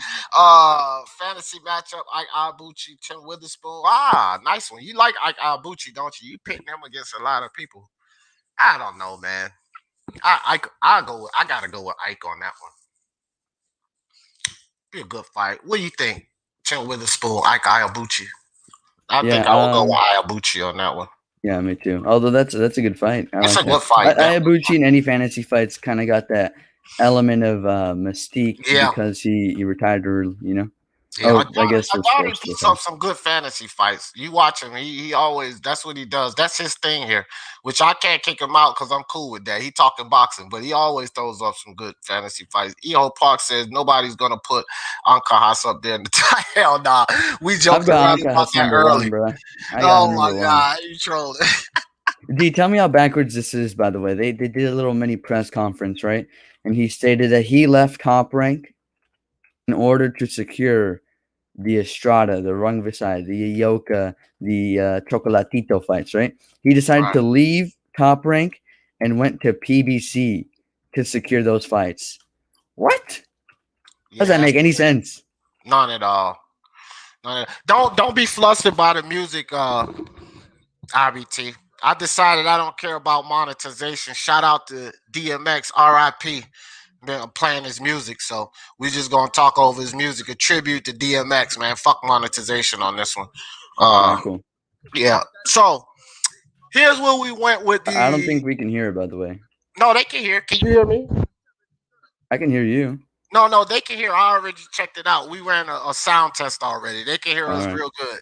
Yeah, I got the sound turned down. I think you and I No, can I'm hear saying it. I can't hear the music. Are you playing music? Oh, you can't hear the music? No. Oh, well, okay. That's too bad for you. That's fine. I wanted to make sure you were playing it. Yeah, it's playing. It's playing. Okay, cool. You say, wait a minute. Joaquin said I don't know why y'all can't hear that. Yeah, Nobody can hear the music? No. Let me ask y'all this. Did y'all hear the last song that I played? I didn't know you were playing music. Oh, so you was in here, so you didn't hear the last song either, did you? No, I thought it was just you and I talking. Ah, man, I don't know what the fuck this thing is doing. Jeffries, come on. Nah, it's just kind of weird though, bro, because like when I play my videos and stuff, you can hear the music. Like you can hear me talking and stuff. So maybe it's different because it's alive. I'm not sure. I don't know, but that sucked. Well, shout out to DMX anyway. I was willing to get demonetized for him. Yeah, my bad, guys. I was playing his music and shit. I've been playing DMX songs for like the past 30 minutes or so. I just been popping them in there. I thought y'all could hear it. But anyway, here was where we went after that. IBT. At 115. Well, we didn't do 115, which the guys started dispersing then. So I'll start with 168. When Canelo completes 168, the assumption is he'll probably vacate the belts, go challenge at 175. If Canelo leaves 168, who's the guy to take over that division? And like how many years is the I mean, you can wing it, but just you can look at this guy and say he's the one who's going to take it over. If it takes him 2 or 3 years, Beck. I think Beck will be the like in terms of the prospects that I've got high hopes for type thing. I think Bektamir Melikuziev. All right. What there was, I'll throw some things in there. Charlo moving up to 168. Then they talked about David Benavidez. It might just be Benavidez, but see, my thing is, I don't think I don't see his future at 168. You know what I mean? How long will he be there? That's why I don't think he's going to be a future thing because he's kind of the now. And like now is his time at the division. And also someone else made a good point too in the chat earlier. That Benavidez will probably run and chase Canelo if Canelo left without fighting him. Which I could definitely see that happening too. 140. Josh Taylor, Jose Ramirez have their fight. They go on up to 147. Who takes over 140? This one got really Um, interesting, and I'll like fill you in what we talked about after you give I yours. heard some of it. I heard the gentleman before me say Tank. Don't quite agree, but I can understand the where he's coming from. I guess in terms of Tank moving up, if he believes that the power's real at the division, then makes sense. But for me, I'm thinking Teofimo or Zepeda. Okay, cool. El Jefe went off the rails, which it wasn't really too bad, but I still say cocksucker went off the rails. Uh, eh, eh, uh, damn. Rodriguez was his pick to take over the division. Rodriguez. Elvis Rodriguez. So Oh, that's interesting. it was, and I told Jose, El Jefe, I see where he was coming from, but my thing was with Teofimo potentially moving up. Regis Progress is kind of small. He could probably stay there and make some things happen. I don't know if he's gonna move to 147, and not only that, he could stay at 130. He ain't really growing no more. He's 30 years old. He's the same age as Spence. So, and then with Zepeda. Like Zepeda is still a factor there. So I don't know if I could stick Elvis Rodriguez to take over with those three guys and Teofimo just moving up, which means he's gonna be there for a while. It's not like he's just gonna I step think through. Ryan, Haney, Teofimo, those three are all moving up to 140, plus the current guard that stands in the way. I mean, I think he's a good prospect at the division, but to take over the division in like even within the next, I don't know how, like 3 years, I don't know. How old is Elvis Rodriguez? Like 23, 24? 23. 23. Yeah, so I mean, he could be emerging as like a, you know, a real contender at that point. But right now, he's just a prospect. That's an interesting pick, though. I think I didn't think about Elvis. Yeah. And like I told Alfie, I was like, it's opinionated. So I'm not getting on your case or anything, but I just felt like my opinion was that we know nothing about this kid. I know about Zepeda, Teofimo, and Regis. Yeah. I don't know shit about no. I mean, well, I know about Elvis Rodriguez, but you know what I mean. Not to the same extent as the other three. The other Right. three at this point are world level. For sure, exactly. So okay, and then 115 is kind of tricky because I mean, well, those guys don't be around forever either. And even if Ayoko he said he's not going to be around, but for so much longer as well. So Yoke is the same age as, same age range as Rungvisai Estrada Chocolatito. So it's not like he's quite the future. He's the same generation. all right. Now, what about now? Somebody said they can hear it a little bit. What about now? Can y'all hear it? I hear that you have background audio of some type, but I can't. Like, it does not sound like music. It just sounds like, Man, that fucking sucks. Like someone's got the TV on. That's what it sounds like.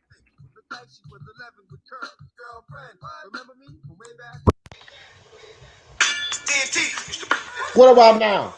A little clearer, but now your mic's a little messed up.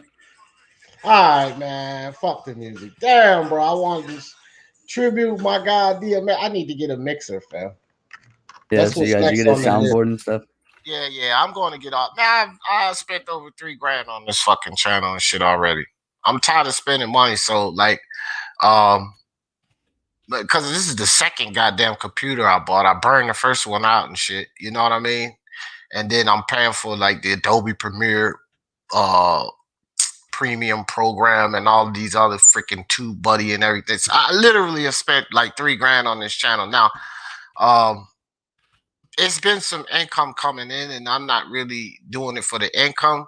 But if I'm not doing it to earn money, I'm damn sure I ain't doing it to dump money into it. So yeah. You know what I mean? You know what I mean? So I'm just kind of right now, I'm to the point is before I go starting to buy other things, because I need more things. I need good lighting, because there's a hell of a lot of things that I can do with Adobe Premiere, but I don't have the right studio setup. I need the green screen, the halo lights. I have a green screen, but I need a professional one, because with some of the ideas of the things that I want to do with that editing software, I need a better setup. So I'm going to have to spend money on that. Like I just said, the mixing board and shit like that. And then I need to get a desktop because this. So again, bro, I'm not going to spend another $3,000. Yeah. I'll let the channel take care of it. You know what I mean? And as the channel earns some money, then I'll just pull from that and buy this and buy that. But I ain't dumping no more three. It's not 3,000 exactly. It's like 28, 20 or something. That's it. I'm done, bro. I ain't putting no more money into the channel.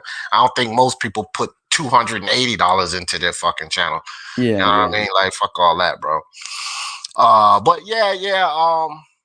I don't even know at 115. I think that's why I didn't go over that. Like, who would be the man after that? Like, if these guys, I don't know who the fuck. Anchor Haas? No. No, I'm just being funny. You know what I mean? Like, Yeah. who would be Well, Tanaka? What yeah, about I was that? gonna say you can easily say Tanaka. I don't think. I Kosei mean, Tanaka. there are other prospects too. I don't know if they'll like again. I don't know what the time frame is, but there's an American super flyweight prospect. His name is Dylan Price. I want to say he's Yeah, like I've been watching Dillian Price. 12 or Dillian no, Price. 12 Yeah. or no, 11 or no, something like that. And he's still very much so a prospect, just getting experience. But he's someone you could look out for, right? He might be at bantamweight. Who knows? There's a couple guys around there. There's another guy, Ibrahim Nadim, something like that. I can get his name right now. I'm just playing something. Hey, So Elvis, is he that big, Mind Taker? he's like 5'10". Wow, I didn't even know he was that big. But maybe he will move to 140. Even if he don't, bro.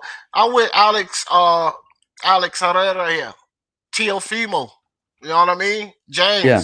Josh Taylor will give Teofimo Lopez his first. Very, very, very, very possible, fam. Like I like Josh Taylor. Teofimo's my guy, but I'm big on Josh Taylor. Everybody knows it. And that's when I said, man, I ain't calling no sure win for my guy Teofimo. It's an uphill battle. So, bro, even I have doubts. I'm going to pick Teofimo. I'm going to biasly. I said this yesterday. I will biasly pick Teofimo Lopez. So anybody picking Josh Taylor to beat Teofimo Lopez, it only makes sense. I'm not going to argue that. That only makes sense. You know? I've got a question for you, right? Who do you consider to be the better boxer puncher, Regis or Teofimo? Wow. That's a good, tricky question there, too. Damn, IBT, I don't know. Because my thing is, Regis won at least 5 rounds, up to 7 rounds versus Taylor, depending on how you scored it, right? Right. I think the widest Taylor could have won was 115, 113. So then, if you think Teofimo in a couple years' time, or maybe not in a couple years, but within this year, if he's already a better boxer puncher than Regis, don't see why you wouldn't give him a good shot. You know what I mean? All right. If he is, that's the question. Because Regis is a decent boxer puncher himself. No, he's good. He's a good one. Yeah, so that was a good question. Battle Rifle, what's good with you, brother? And number 3. Boy, I've been so lucky today. This is the third person that comes on to the damn panel and don't say that. Anyway, no Battle Rifle's on here. Yeah, Teofimo, Josh Taylor. Josh Taylor plays with My bad. Ramirez. Can you hear me? Yeah. James, let me tell you something. If Josh Taylor plays with Ramirez for 2 rounds, he's getting beat. Josh Taylor ain't playing shit when he goes into that ring with Jose Ramirez. You must have bumped your head or been smoking on some real good drugs this morning. Let me tell you something, dog. That's a 50-50 fight. Well, I mean, Taylor's already talking about. I mean, everyone except Ramirez. So I don't know. Maybe he thinks he smokes him. Hell yeah, bro. You know, I don't know if he was here, but I did a live on this yesterday. Yeah, I was there. Yeah, I agree. I was wondering if if anyone was going to talk about it, and you did. Yeah, hell yeah. I'm ready for Crawford. It's like, you're heading into like another fight, right? Right, and remember before that, he was talking shit about my guy Teofimo. If he's that so you talking Teofimo and Crawford, motherfucker, you got Jose Ramirez right here in your face. What are you doing? You got to focus on that guy. I was leaning toward Josh Taylor, James. I had it 50-50, but I'm leaning toward Josh. I think Josh is going to take this. I'm standing straight up right now, James. I ain't leaning no more. It's just a 50-50 fight. Because mentally, that took enough from me with him not focusing on the man in front of him. And as close as I had that fight, no, I ain't so confident no more. Because one thing we know about Jose Ramirez, if you haven't been paying attention, this motherfucker been fully focused, fam. Fully focused. And you got Josh running around out here talking, I'm going to get your boy, and talking about Teofimo and Terrence Crawford. Who's got the higher level of focus here? See, don't get into this fanboy thing or nationality or demographic thing where you just want to go for the hometown boy and just ignore everything else. Your guy Josh Taylor is not showing mental focus right now, James. So you Josh Taylor fans, such as I am a Josh Taylor fan, y'all better accept that shit. Cause I don't have it leaning toward Josh no more. And I'm dead ass serious. I'm standing straight up. Now I'm on the fence and I could possibly pick Ramirez when that fight comes around. I'll tell you that shit right now. Unless Josh Taylor starts showing me some different focus on this fight, because he ain't right now. He not looking at the guy in front of him. Not in my opinion. He looking everywhere else, but except that guy in front of him. You know what they say when you got two men and one breaks eye contact, right? That's the one that's mentally out of it. Well, Josh Taylor don't got eye contact right now. He looking up in the air, and Jose Ramirez looking him dead in his face. That's what I see. That's what I see, fam. So, I'm starting to lean more toward Ramirez, man. I ain't even lying because I thought the fight was that close anyway. Now I'm starting to lean more toward Ramirez. I already put a bet on him because of the crazy odds they had. I didn't lay the bet on him already. That shit's crazy. He's that far underdog. No fucking way I think he should be that far underdog. But anyway, Battle Rifle, what's good with you, fella? You was talking to me?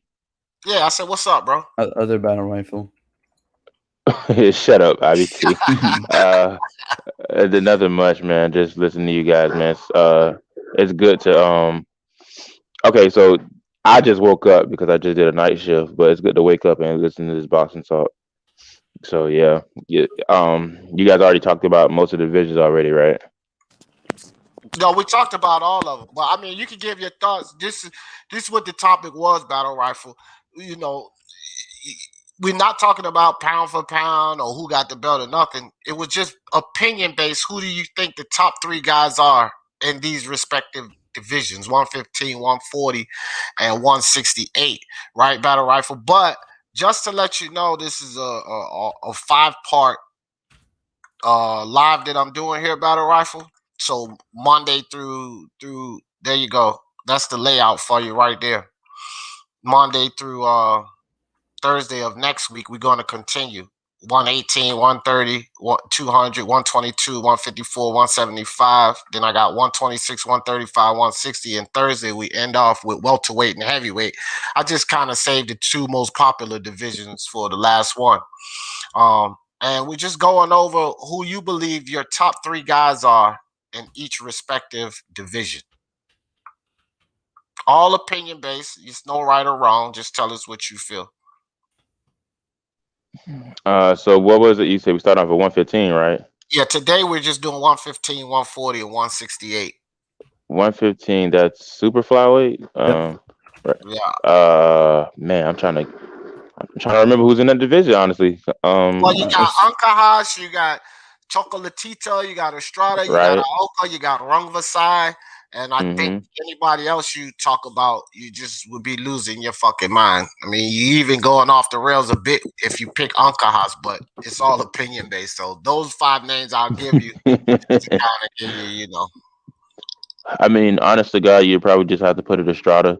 I don't really go by the WBC franchise title, whatever, right. but I would just give it to it because he beat the It's next 3 best now. guy. It's 3 battle. It's 3. Your top 3 guys. Yeah, no. Estrada be number 1. Oh, okay. Gonzalez probably number 2. I would still give him a higher spot because like I said, it's hard to rank people when they lose, but Gonzalez I think is definitely in that conversation for number 2. And then you probably have to put Rung V side because he did beat Roman Gonzalez, but and Estrada. Well, yeah, he actually did beat both of them. But as far as momentum base, maybe because he lost to Estrada, and then, well, that's kind of a hard choice. But it's like, do you only rate it off resume though? or is it momentum based? It's Whatever you rate however it. you want to rate it off of. It's just totally opinion based. It's not like whatever you think. Because look, Ioka and Rung Vasai, just to let you know, Battle Rifle, you're not the only one who was having difficulties. We all had difficulties trying to figure out whether it should be Ioka and Rung Vasai. I think everybody was pretty solid with Chocolatito and Estrada, but yeah. Yeah, because Ron Visai has okay. He hasn't looked as dominant as he usually does, but he's not looked horrible. Like I know a lot of people just didn't really like his fight with Estrada, the rematch, but he didn't look horrible. It's just that he gotta work his way back up into the rankings. So um, I'd say like I just go momentum based because it's fair. Because I pick Ioka instead. Hey man, this dude Tony Reviews in the building. What for what He top said, did top three somebody say heavyweight? Clear White? No. Top three heavyweight. Tony, that's Thursday next week, dog. Thursday next week. Oh man, that's good stuff. All right, so battle 140. 140. You have to go with I guess you could have it a tie actually, Josh Taylor and Jose Ramirez because I did. No, actually, Josh Taylor actually has the best wins. I'd say coming like his last four wins are really some of the best right now. So I give it to Jose Ramirez first. Then I give it to Josh Taylor. Well, yeah. I'm gonna go with Jose Ramirez first. Then I'll give it to Josh Taylor. Then number three would have to be uh number three. I guess you have to just give it to Progress. Program, okay. Which is good. The argument on that division was Prograde or Zapata. So you pick Prograde. I picked Prograde too, so that's cool. Now 168 battle. What do you think? Well, number one is obviously Yeah, we obviously know. Berlanga. We know. Obviously Berlanga. Number Cause one is Malanga yeah, in your top three. Okay. yeah, of course he's number one. Hello? Who's the other two? And, number two is David Lemieux, of course. Callum Smith, and Okay. no, I'm joking. Number one Canelo. Number two, um, number two. That's a good question. Uh, 168. I want to put Benavidez, but his resume is not really. I mean, he became a champion, but Twice. yeah. That's like a Mickey Mouse, Cervante Davis, 3-time champion because he missed weight and he got stripped, and you know what I mean. Well, technically, Gervonta Davis missed weight once on paper. That other time didn't actually count, apparently, because they weighed a man twice. But whatever, man. I don't even know. But I'm trying to think who has a better resume at 168. Well, I just go. I pick Benavidez for number two. Number three would have to be Plant. Callum Smith. Honestly, here's the thing. Callum Smith does has a good. Uh, he has a good stance to be number three because he beat technically on paper he beat John Ryder and technically on he actually did knock out George Grove, so it could have been Callum Smith. He could have been number three, but I'm just gonna put Caleb Plant for Bad rifle. now. You said Berlanga number one. That soy sauce is going to your head, bro. No, MMA champ. See, hold on for a second. MMA champ.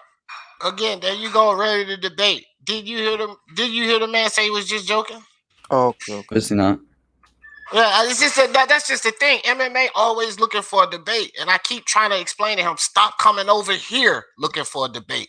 You got all these fucking channels that you could go through, free smoke to debate people. Why do you keep coming on my fucking panel trying to debate somebody, bro? I don't get it. It's Speak Your Mind Sports Talk. No. It is Speak Your Mind Sports Talk. And guess who Speak Your Mind Sports Talk? Guess whose channel that is? Mine, motherfucker. Like, dude, and this is not a debate platform. You seem to be pretty smart, so I know that you can understand what I'm telling you.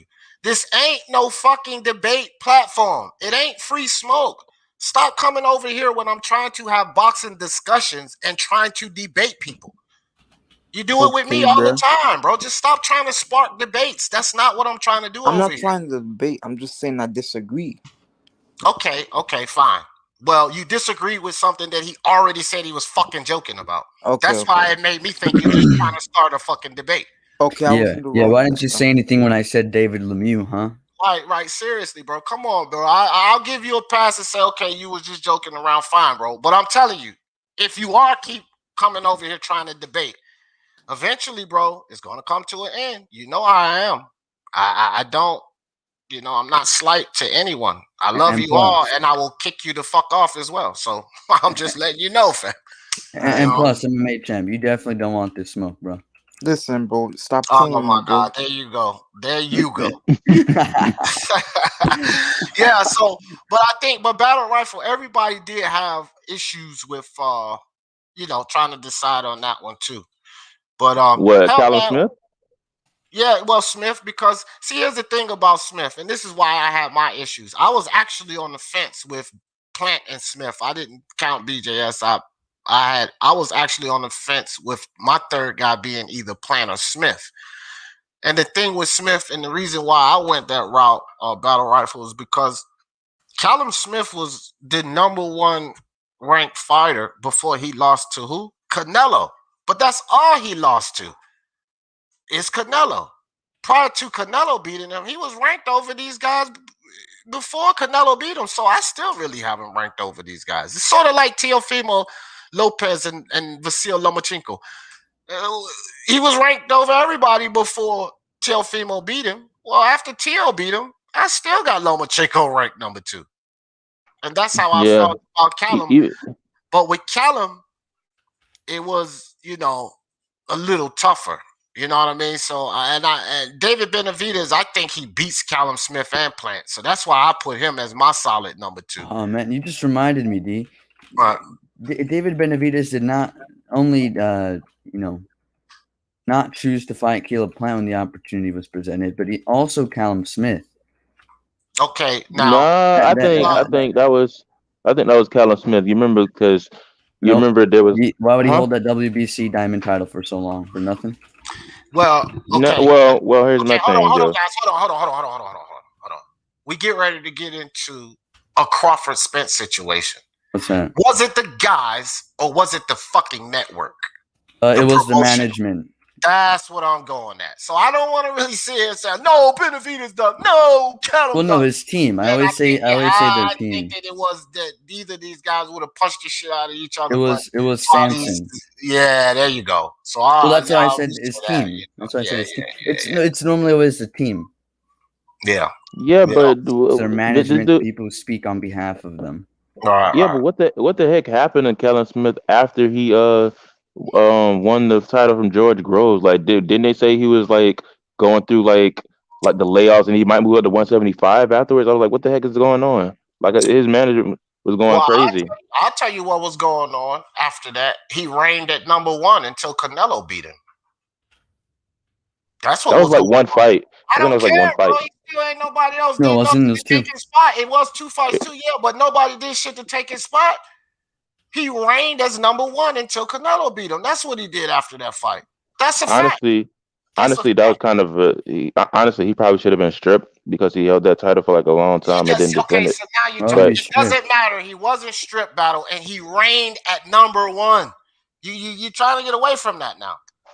He reigned at number 1 after that fight. Who else got over him? Give me that. Answer me that. Who else was over him? Nobody has a win over George Groves. So that's what he But did after the George Grove fight. He reigned as number 1. Plant didn't do shit. What, Uskatiki put him over? Fagan Butts? Did that put him over him? No, Like, I come would on. say Romero Angulo, bro. Yeah. yeah, he over him. Yeah, man. Yeah. Alex Herrera said, I'm sorry, Chocolatito should be the pound for pound. Well, I got them both there, Alex. On mine. I just Dude, no, restructured. I'm not gonna do that. No, I just restructured it. I hit you up too this morning. I just told Mark the remember when we did that top 15 thing? Yeah. I hadn't done anything with my pound for pound list since. So over the past 2 days, I just restructured it, right? And I put some names on there, IBT. And this is what happened. I looked over the list and I said, "Oh shit, I don't got Lomachenko in there." I don't So either. so I went and looked over it again. I said, "Damn, bro, I can't really put Lomachenko in there." So I did it a third time. And then I said, "Man, let me hit up a couple of my fellas to see what they think." Because Yeah. I felt weird about not having Lomachenko there. I wanted to see if I was off the rails or not. Well, It's very hard to rank people off losses. That is one thing for sure. That will have a very big conundrum. right. Well, the Like 5 people that I reached out even to, if it's Battle, Canelo, look, the 5 people that I reached out to, nobody had him over 10. So then I felt, and a few of them didn't have him on there like I did. But he I wasn't would. over 10 on none of them. He was 10 or not on the list. So once I seen that, I was like, okay, I might be okay.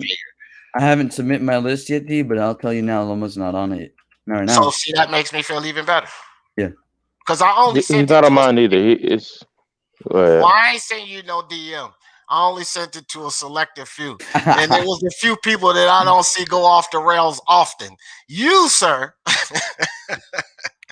who you got me? your own opinion. Yeah, you, motherfucker. You How got I your go own. off the rails often? How do you go off the rails often? I'll give you one example. Burchelt, probably the best thing smoking.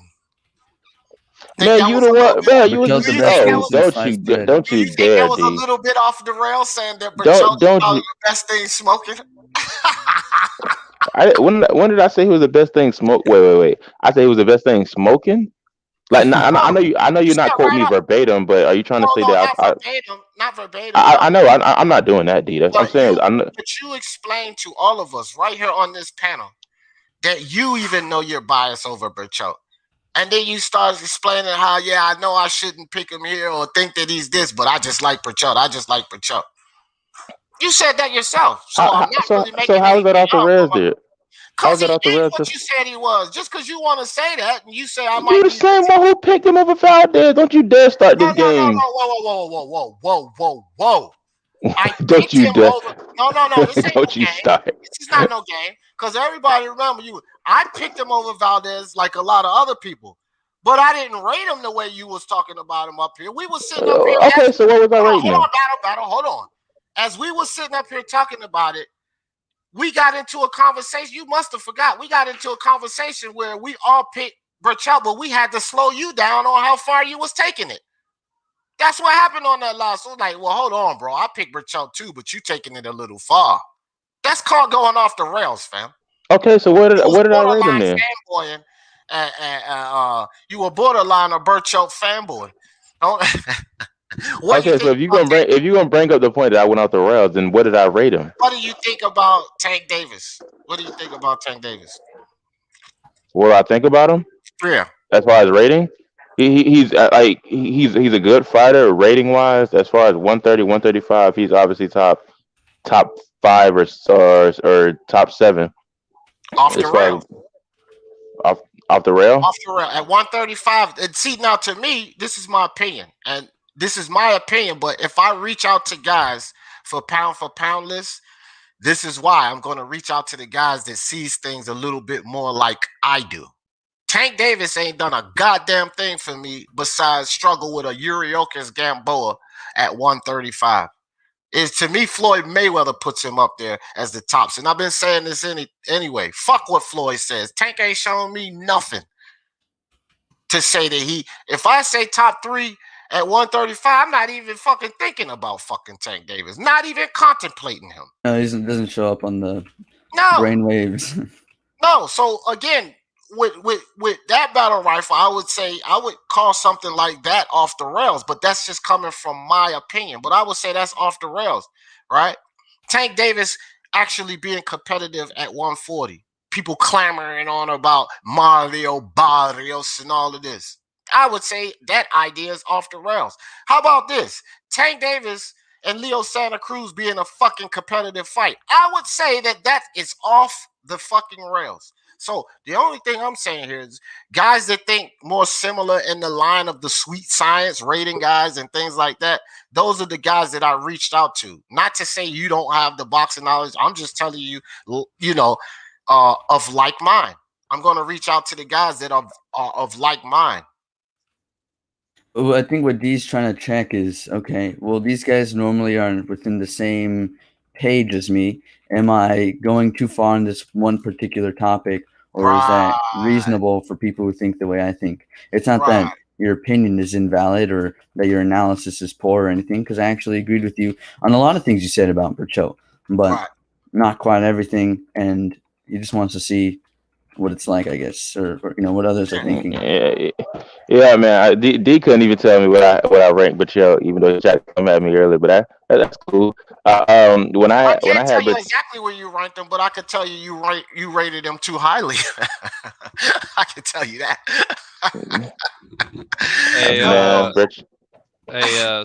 Salute to the kings on the panel. Salute D Jefferson. Salute to Battle Rifles. Yeah, and salute to IBT. I appreciate you brothers for having me on the panel. Now I gotta answer the question, man. Part 1. So who's the best boxers in 115, 140, and 168? We're looking at the top 3 boxers in these divisions, and it's not really it's purely opinion based, right? Purely opinion based. Purely opinion based. All right, I'm gonna start at the biggest, and I'm gonna go down to the smallest, because to be honest, it's pretty much going from worst to best if you do it that way. So 168, well, number 1 boxer at 168, I'm gonna have to go with the undefeated brother, the slick black boxer Caleb Plant. He's number 1 for sure. Why does L-Dog keep doing on a this? serious note, I got to go with Canelo, obviously. Canelo is way better than everyone at that weight division, in my opinion. Facts. Number 2, this is where it gets a little more difficult. Now it's the brother. I'm going to say, no, because it's opinion. I'm going to say David Benavidez. He would beat Caleb Plant, bro. That's my opinion. He's a 2-time champion in that division, so I go with him. And then I got to go with, oh, man. You know what? Since it's opinion, I'm going to go with Carlos Gongora. I think Gongora would beat Caleb Plant. So I'm going to go with him. Oh, wow. You know what? Look, I'll tell you this, guys. Now, Gongora wouldn't be the most horrible pick. I'm not going to say that, bro, because, look, it is a chance he could get in there and beat Caleb Plant. It's a chance he could get in there and beat Billy Joe Saunders or Colin Smith. Now, I wouldn't remember, this is opinion-based. I wouldn't put Gongora there, but I don't really mind that. Yeah, man. Gongora, he's an Olympian. He just beat Ali Akhmedov in a hell of a fight, man. He's a southpaw, 6'1". The IBO champion.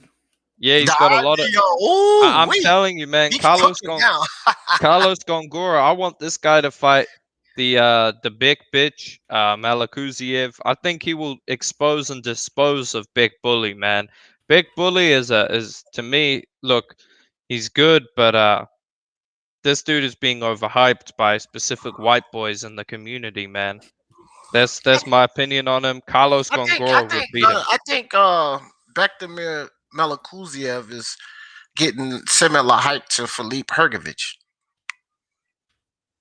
Well, definitely, the hype behind Beck is weird. It's kind of like I was just fucking with L-Dog. I wouldn't quite say that, D, because I mean, Bektamir. I was just messing with L-Dog. Bektamir, he's still young, whereas Hrgović, the man's almost like 54 years old, and he's still a goddamn prospect. I mean, Jesus Christ, what an embarrassment to the sport. He can't even beat Tony Yoka and the amateurs. I mean, that guy's beyond shitty. And you couldn't stop him in the whole fight.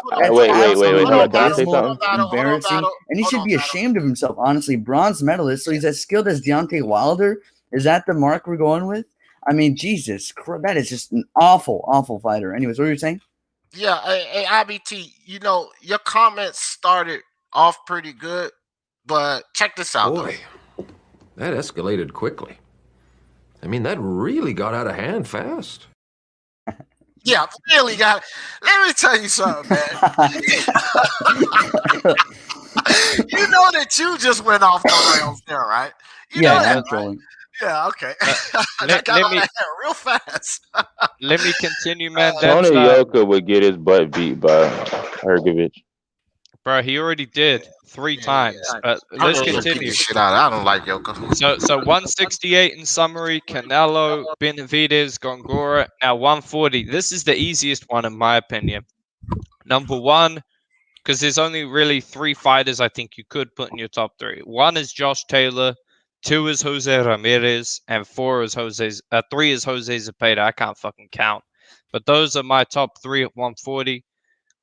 I think, you know, those 3 are very good fighters, man. And I think 1 and 2 are interchangeable, and I think 3 is a clear third. That's pretty cool. Hey, well, let me tell you why 3. At least it can be a clear third for you. But you said you think 3 is a clear third. So for the common opinion, 3 wasn't a clear third because there was a discussion with Regis Prograis and Zepeda.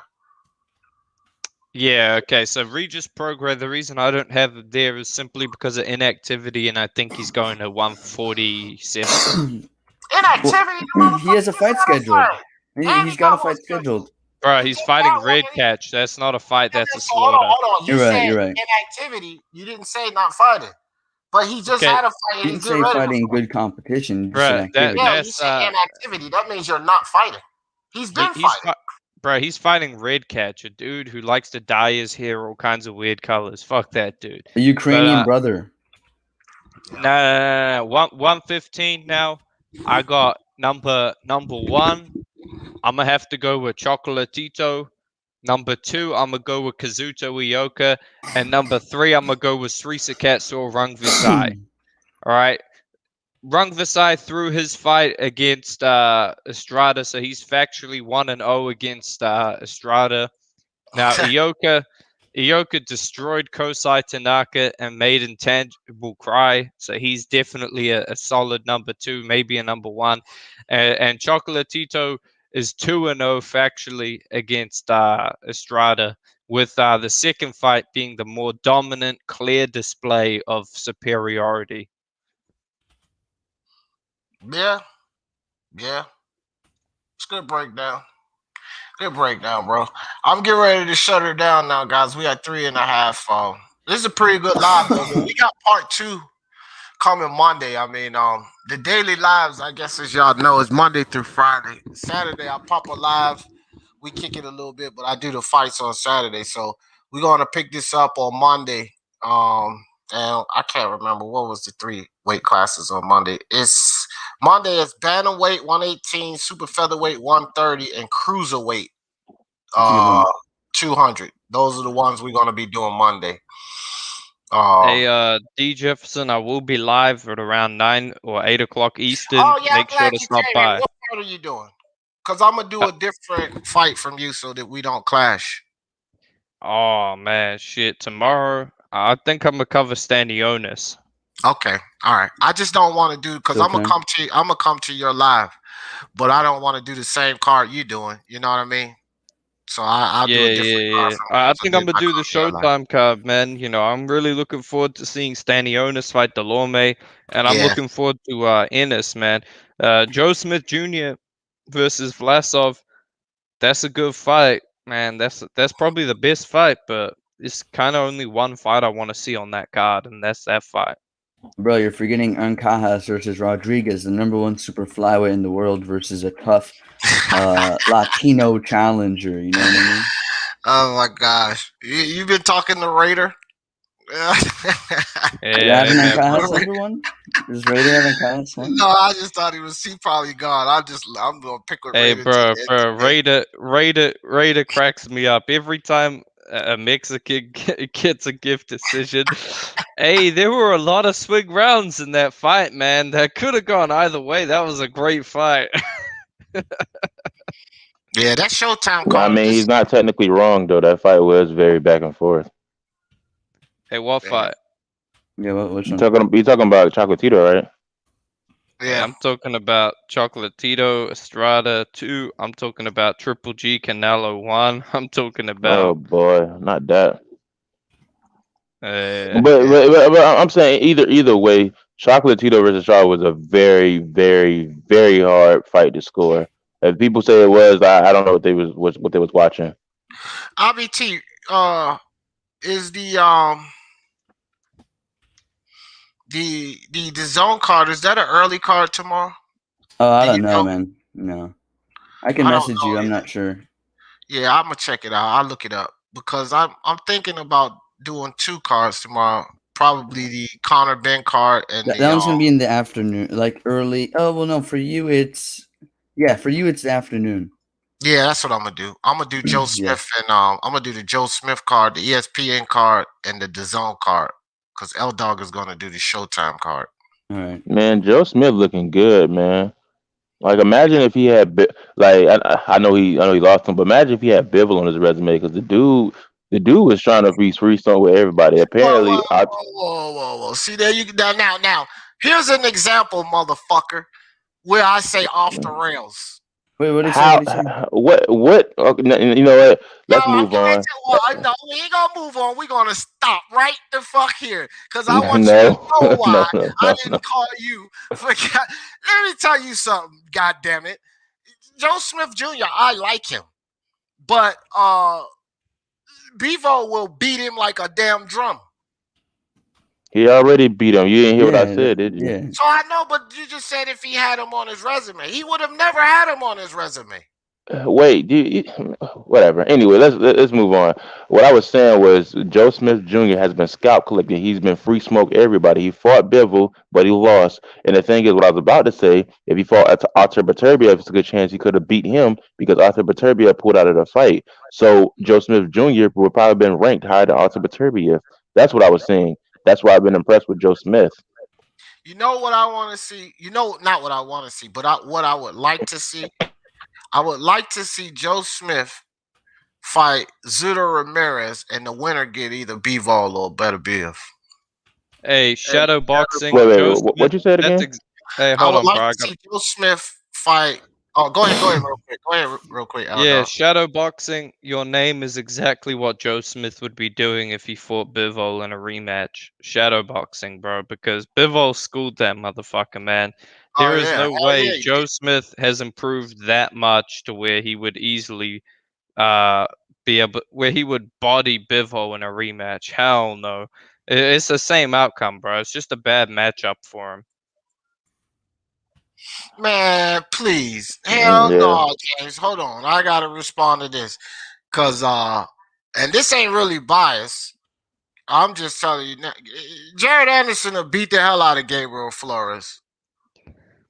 What? That's Bro, well no What? shit. wait, what? Yeah. Obviously, he's a heavyweight. Yeah, And that's what I'm one's like saying. a what? Well, I don't know what he's saying. Okay, no, I read that wrong.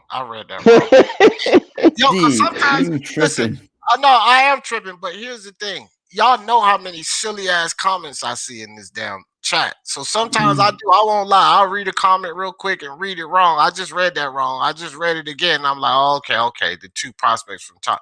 I was about to say, wait a minute, bro. What do you mean? This is like he will pluck him across the damn ring. But I mean, people say the craziest things. I just heard. I think Listen, Canelo. I think Canelo would somebody beat told me. Walder. Look, somebody told me the other day that Edgar Berlanga would stop Lawrence Okoli. That's a fact. But Yeah, people tell me you remember?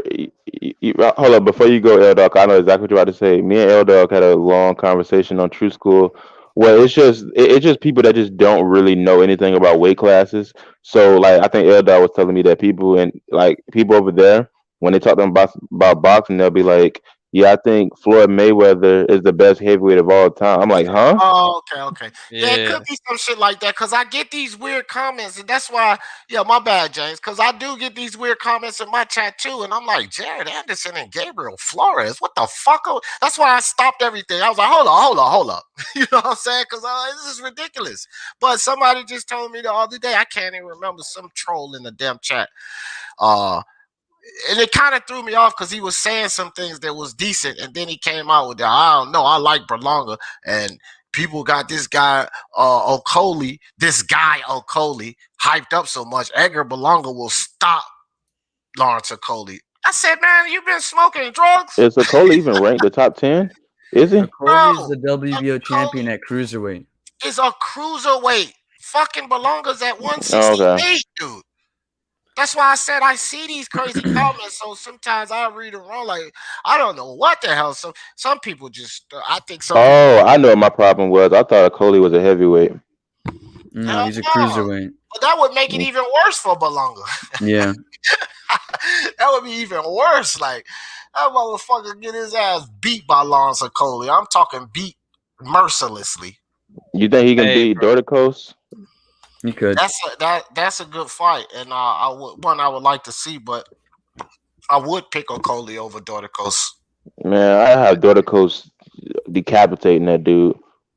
Yeah, see, there you go. If it happens, hit me up. I feel like that's a little off the rails. How is that, bro? I Okay, said, wait.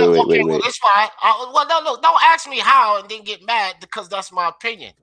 When I No, but I want you to explain. I want you to explain. I'm gonna explain it. If I hear somebody say, because maybe I'm taking what you're saying wrong, but when I hear somebody use the goddamn adjective like beat the brakes off of or decapitate or annihilate, that means to me like it's just one side you're gonna beat the shit out of him, right?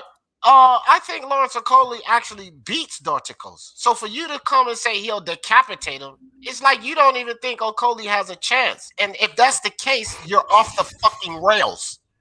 Well, like Dorticos, theoretically, right? 22 knockouts, 24 wins. He could stop Okoli, but I doubt it's like I doubt it's him beating him up for 10 rounds and then stopping him. Like, I think if he stops him, he'd catch him. It'd be something along those lines. To me, I think Okoli. I just think that he's gonna go in there, beat the fuck out of him, and stop him. As much as Dorticos. Yeah, that's exactly what he would do. See, there you go, off the rails, motherfucker. Yeah. So don't tell me why is that off the rails. Are you out your mind? No, that's not off the rails. He would probably go in there, beat the brakes off of him, and stop him. Okay, now that's cool. That's cool. Battle rifle. That's actually hold on. I'm gonna clear this up real quick, IBT. Listen. That's why I did not call your ass. Because you don't think at no level that comment is off the rails, fam. So no. See how we're not on the same page, dog? And this is what I'm saying. You always say these comments that's off the fucking rails. And of course you wouldn't think they off the rails. Like you don't think this comment is off the rails. It's not really. Okay, hey, hold on. Let's take a poll on this. I want y'all to take let's take a poll, and I'm not saying that we would be right or wrong, battle rifle, but I just want to give you an idea. So everybody that's listening in the chat, tell me one-sided fight, beating, smashing, whatever the fuck. Okoli over Dorticos. Eldar, do you think that's off the rails or valid? Dorticos goes in there and decapitates Okoli. What do you think? Man, to be honest, it's a good fight.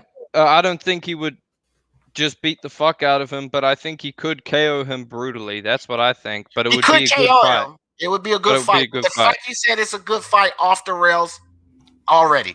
IBT, off the rails or not? Like, to me, Dorticos possibly stopping Okoli. That guy's got such tremendous power that it's not really ridiculous for him to stop anyone. But the idea of him beating his ass for a duration of the fight until, like, just dominating him. Like, Maris Briedis is obviously a very, very good boxer, very good fighter, right? But with the 5-inch reach disadvantage, he was able to outbox and keep Dorticos on the outside.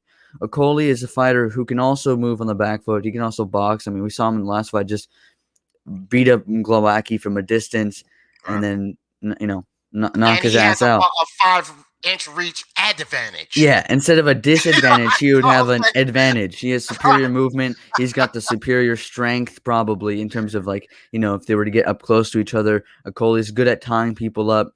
Dorticos would have to be able to get inside, but not too inside to where he gets clinched. But it's just too complicated of a game plan for him. I don't know if he can execute it. I think it's crazy to think he'd beat his ass and then knock him out. He could knock him out, but to just dominate him, I don't think so. So that's another one that supports off the rails. SSB You also said, got to remember hold on, Breeders. Battle. Hold on. I know you don't like to hear this. SSB, Dorticos is washed, bro. Dorticos looked horrible in his last fight. I'm picking Okolie. So if he pick Okolie off the rails, we got James here. Okolie is for real, man, off the rails. We got Fish here, picks Okolie off the rails. Do you get what I mean by off the rails, Battle Rifle? That means that this is not the common perception. I'm not saying no one respects your opinion. You could think Dorticos goes in there and decapitates him or annihilate him or whatever the fuck you said. That's fine. And if it happens, you will look like a genius. 9 times out of 10, that's a good fight, and that won't happen. So when I hear comments like that, if I say you off the rails, you off the chain, you done bumped your head, you've been sipping back on grandpa's cough syrup, that's what I mean by that, fam. Oh yeah, I got a Coley winning. Unbelievable. No, not you in the panel. Rails and you don't get it, nigga. Not you in the panel, obviously. I'm talking about the comment. It's not all of us. It's you, dude. This is a good fight. You just don't see it as a good fight. Hey, listen, the way I look at it is I'm just not impressed with Coley's skills. Both dudes have each other's kryptonite, man. It's clear Dorticos struggles against people who can move and control distance, and it's clear that Okolie has a suspect chin because we've seen him iced in the amateurs. Now, we know that Dorticos is a brutal knockout artist, so if he lands, it's probably not going to be good for Okolie. But at the same time, it's going to be hard landing against a guy who's moving, keeping him on the outside. It's an interesting fight, man. The fight I want to see is Bradis versus Okolie. I think that's next. Yeah, that happens. He definitely gonna get starched in. You know what? I would also like to see Noel Gavor get a shot. Noel Gavor is a pretty good boxer too, but I think Bradis versus Okolie, man. I gotta favor Bradis, man. I think if he gets on the inside, he'll be able to fucking work Okolie's body. Man, like here's the thing. I want to address two things, right? So on one hand, I think is the reason I see it this way because I'm not impressed with Lawrence Okolie's chin. That whole what was that fight? Was it the Chamberlain fight when he was super scared to throw a punch and he I don't know, man. He just fights so weird to me. So I just wasn't impressed with his chin. I was impressed with his fighting style. That's probably why it's just such a big difference for me. I see he has a decent amount of power and he can fight respectively long, but other than that, I'm not really impressed with his fighting skills. For me, when it came to that Bradis fight, I think that's even worse. If he fights Bradis might hit him with an elbow like he did with a. who did he hit with an elbow? I can't. Oh my god, he like almost decapitated the dude with an elbow. I can't. Oh my, was that brutal? That was Blavatsky. Oh my god! I still want to see that Noel Gavor rematch, man, because I had Noel Gavor beating him, and pretty much everyone did. Like, if any of you have seen that fight, it's for free on YouTube. Beating Bradis? Yeah, he beat Bradis, man. Noel Gavor, he outboxed him, and he never got a fucking rematch. I seen that fight. I don't think he fucking outboxed. Gavor's a good fighter. His record is a little deceiving. He's lost to Bradis, although that fight was controversial, and he had a split decision loss to Krzysztof Ledarczyk, and he's also a really good guy at the division. So he's good. I think he should get a fight with like Alexei Popin or something. That'd be a fun fight. That'd be a good one. I want to when he gets a title shot. Real quick. SSB. This is what it's going to take for Battle to be convinced. When he watches Okolie whoop that ass, then he'll be convinced. Because, that's all. Other than that, you save your breath or save your fingers typing because you ain't going to convince this dude. Trust me, I done tried 1,000 times. You might have to. It's made up. God damn it. Hey, the thing is, I might not have to eat my words because he about to take some bows Yeah, from Breeder's face, so he yeah, coming back from that. I don't I Hey, know think you hey, also hey, said that's hold Breeders' on, not a hold would, on, would bro. beat that's his not Hey, a ass too. foregone conclusion. That's not a foregone conclusion in my opinion. That hey, Breeders beat. I'm saying the Breeders hit him with the multiple bows, man. He hit that elbow. He ain't coming back for a while, so He I, gonna, he I, gonna hey, have to I, he gonna have to get hey, on his tippy toes or jump to hit him with those elbows. hey, Battle Rifles. probably How's your boy Bachalt doing? Is he woken up yet? is he woken up, bro? he wasn't Whatever. He convinced was. until he saw that happen, ain't it, L Dog? Then he was convinced after that, after he saw Burchelt laying face flat on that goddamn canvas. I bet you he Yeah, was man. Were convinced you the convinced Oscar then? Hey, Contest. well, no. Hey, the thing about Bertrell never made excuses like your boy Lomachenko talking about the shoulder injury. So I don't know what you mean. Oh, I don't know Hey, what you hey, mean. and guess what, bro? He still went out on his feet. He didn't go out on He, his ass like Bachal, bro. Especially no, not no, to no. no But Chad little ain't go ass out Bertrell, on fighter, his bro. ass. Bertrell, Ber- He went out licking the canvas on his face. Yeah, he went down No, he face actually went first. out the, on a stretcher. He had to get surgery. I don't Hey, know. and guess what? Guess I what? guess the Loma, he pattern did. matching games weren't really working out. You know. Loma had, surgery, First of and all, bro, this was a broken fucking man, and he still managed to, That's absolutely crazy how destroy. he goes into the fight saying he's 100%, and after he gets that ass Right. whooped on, Listen, my Bruh, shoulder right. and my bruh, hand My bruh, hurt. bruh, shoulder Oh hurt. bruh, no, My my hey, shoulder bruh. hurt. shoulder hurt. No, shut the Okay, fuck up, okay, yo, Lomachenko. okay, okay. your boy Loma. What fighter in history has gone into a fight saying, "Yes, I'm injured"? Hey, Literally, Lomachenko. like This, hey, loads of L fight. Dog. This for Lomachenko. Lomachenko. This for Lomachenko right here. You liar!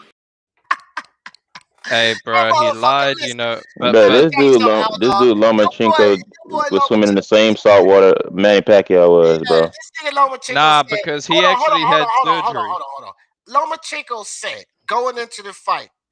I am 100%. I'm going to see him crying to his daddy Man, that in the is the corner. worst Yeah, fucking it is. It's accent a I've ever terrible heard. accent, but he's 100%. He's going to send Teofimo crying in the corner to his dad, retire him on the stool, which you agreed with. Then after the fight, my shoulder hurt. My shoulder hurt.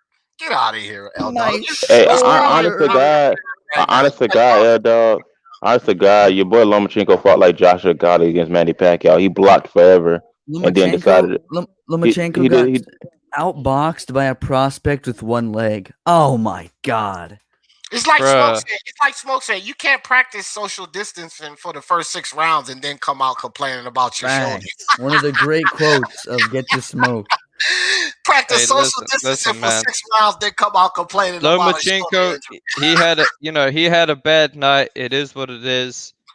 Fighters have bad nights where things didn't go their way in training camp, whatever, and they have to fight, man. They show up, they don't pull out, they don't make excuses. They go in the ring, man, and if they make excuses after, so what? The fans still got their fucking fight. That's all I care Yeah, about. we certainly got our fight. I mean, I'm Lomachenko not didn't, but supporting. I'm not supporting. You know, what I'll say is I'm not supporting fighters over who's the best guy, who's a good guy.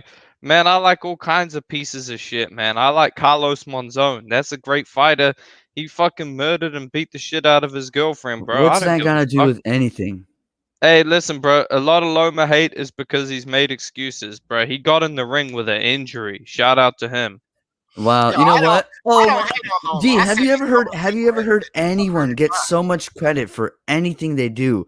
Lomachenko gets injured and they're like, "What a national hero." He moves up a weight class, he does a pivot or two. Oh my god, I have to cream my pants over literally anything he does. I mean, it's Bruh, we I've ain't never if doing seen this, they I've bro. never seen if I've never seen someone get hey so much IBT, credit for IBT, he's you not a real seen the lightweight. He's not a real lightweight, even though he's a Yeah, 3-belt right. unified champion. What the hey Right. hey Then he hey loses. IBT, Hold on, Lomachenko right quick. did is you? Then he still one of loses the a fight. greatest fighters I've ever seen Hold on. box. Then he Oh my, you loses need a to watch fight. some more Then boxing. he loses a fight, right? And you got guys, 2 guys in particular, putting up videos, watching it in slow motion, talking about how Lomachenko won 11 rounds to 1. Bro, I ain't making Ah. excuses, bro. I ain't making excuses. He lost 8 rounds to 4. It was a close fight. Jesus, Yeah, I mean, can I say but what something a though? hero for stepping in and going against a bigger man, even though he's a super bantamweight. If you think about it, poor guy. Hey man, I'm telling you, the Loma fans will boycott the new Matrix movie. They don't put Lomachenko in it. I swear they will. They'll be like, Keanu Reeves is taking the shine away from the Matrix and Lomachenko. They should definitely boycott it. I mean, I think the next Muhammad Ali deserves to be in the Matrix. So yeah, put I'm getting ready Lomachenko to in go there. watch a movie, King Kong versus Godzilla. I ain't seen Yeah, that movie yet. Me neither. yeah, I'll I watch ain't see it. it either. I decided not to watch it honestly because don't get me wrong. I like big on. I like what? How do I put this? I like giant fights like Kaizu and what they call it, Evangelion. I love those, but at the same time, I don't think I want to dread myself for 2 straight hours of a plot I really don't care about these human characters I don't care about. So I just decided not to. I don't think there were very many from what I heard. I don't know though. I didn't watch it. Oh, Yeah, I'm going. I'm getting ready I to go heard. watch it. I'm getting ready to go watch it now. PB Yeah, I heard PB it was. Dizzle said PPB. P. Damn, that's a tongue twisting You all ass right? You goddamn all name. right? PPV Dizzle said it's a good movie. Yeah, Nice. I'm gonna just start calling you Dizzle because every time I start calling your name, I get tongue tied. Like Dizzle, Dizzle for shizzle in the building. Hey, all right, man, let's get the fuck out of here. I said an hour ago I'm getting ready to end it because we at the 3 hour mark. Now we about 4 minutes and some change from the 4 hour mark. Fucking with battle rifle. No, I'm playing. I got I just I got sorry, D. I've got the quickest news. The quickest little, Elvin Soto is signed to Matchroom Boxing, the WBO light flyweight champion. Hey man, Eddie Hearn. I just said it earlier. Eddie Hearn doing the damn thing, the goddamn thing, bro. Hearn is definitely the man right now, in my opinion. Eddie Hearn is. He's the man right now, as far as promoters go. I mean, they all got this shit with him, and they all fucking up in certain situations. But I just feel like Eddie Hearn is doing more good and less fucking up. Tommy gonna come to him and be like, put an S on the end of your last name. You earned it. Yeah, Hearns. Yeah, I don't know. Yeah. But anyway, any last thoughts, guys? Get ready to shut her down. D, stop capping. D, stop Hergovich is a 52-year-old prospect ducking purse bids with the GOAT Michael Hunter. Peace. All right, guys. I see you. Hey, man, Monday we're going to do part 2, everybody. So come back and join us. It's a great topic. We'll get through the whole damn division, at least from, all the divisions, at least from 105, 115 to heavyweight. I'm not going to 105. Y'all know how I always end this thing. For the love of sports, let's talk about it. Peace.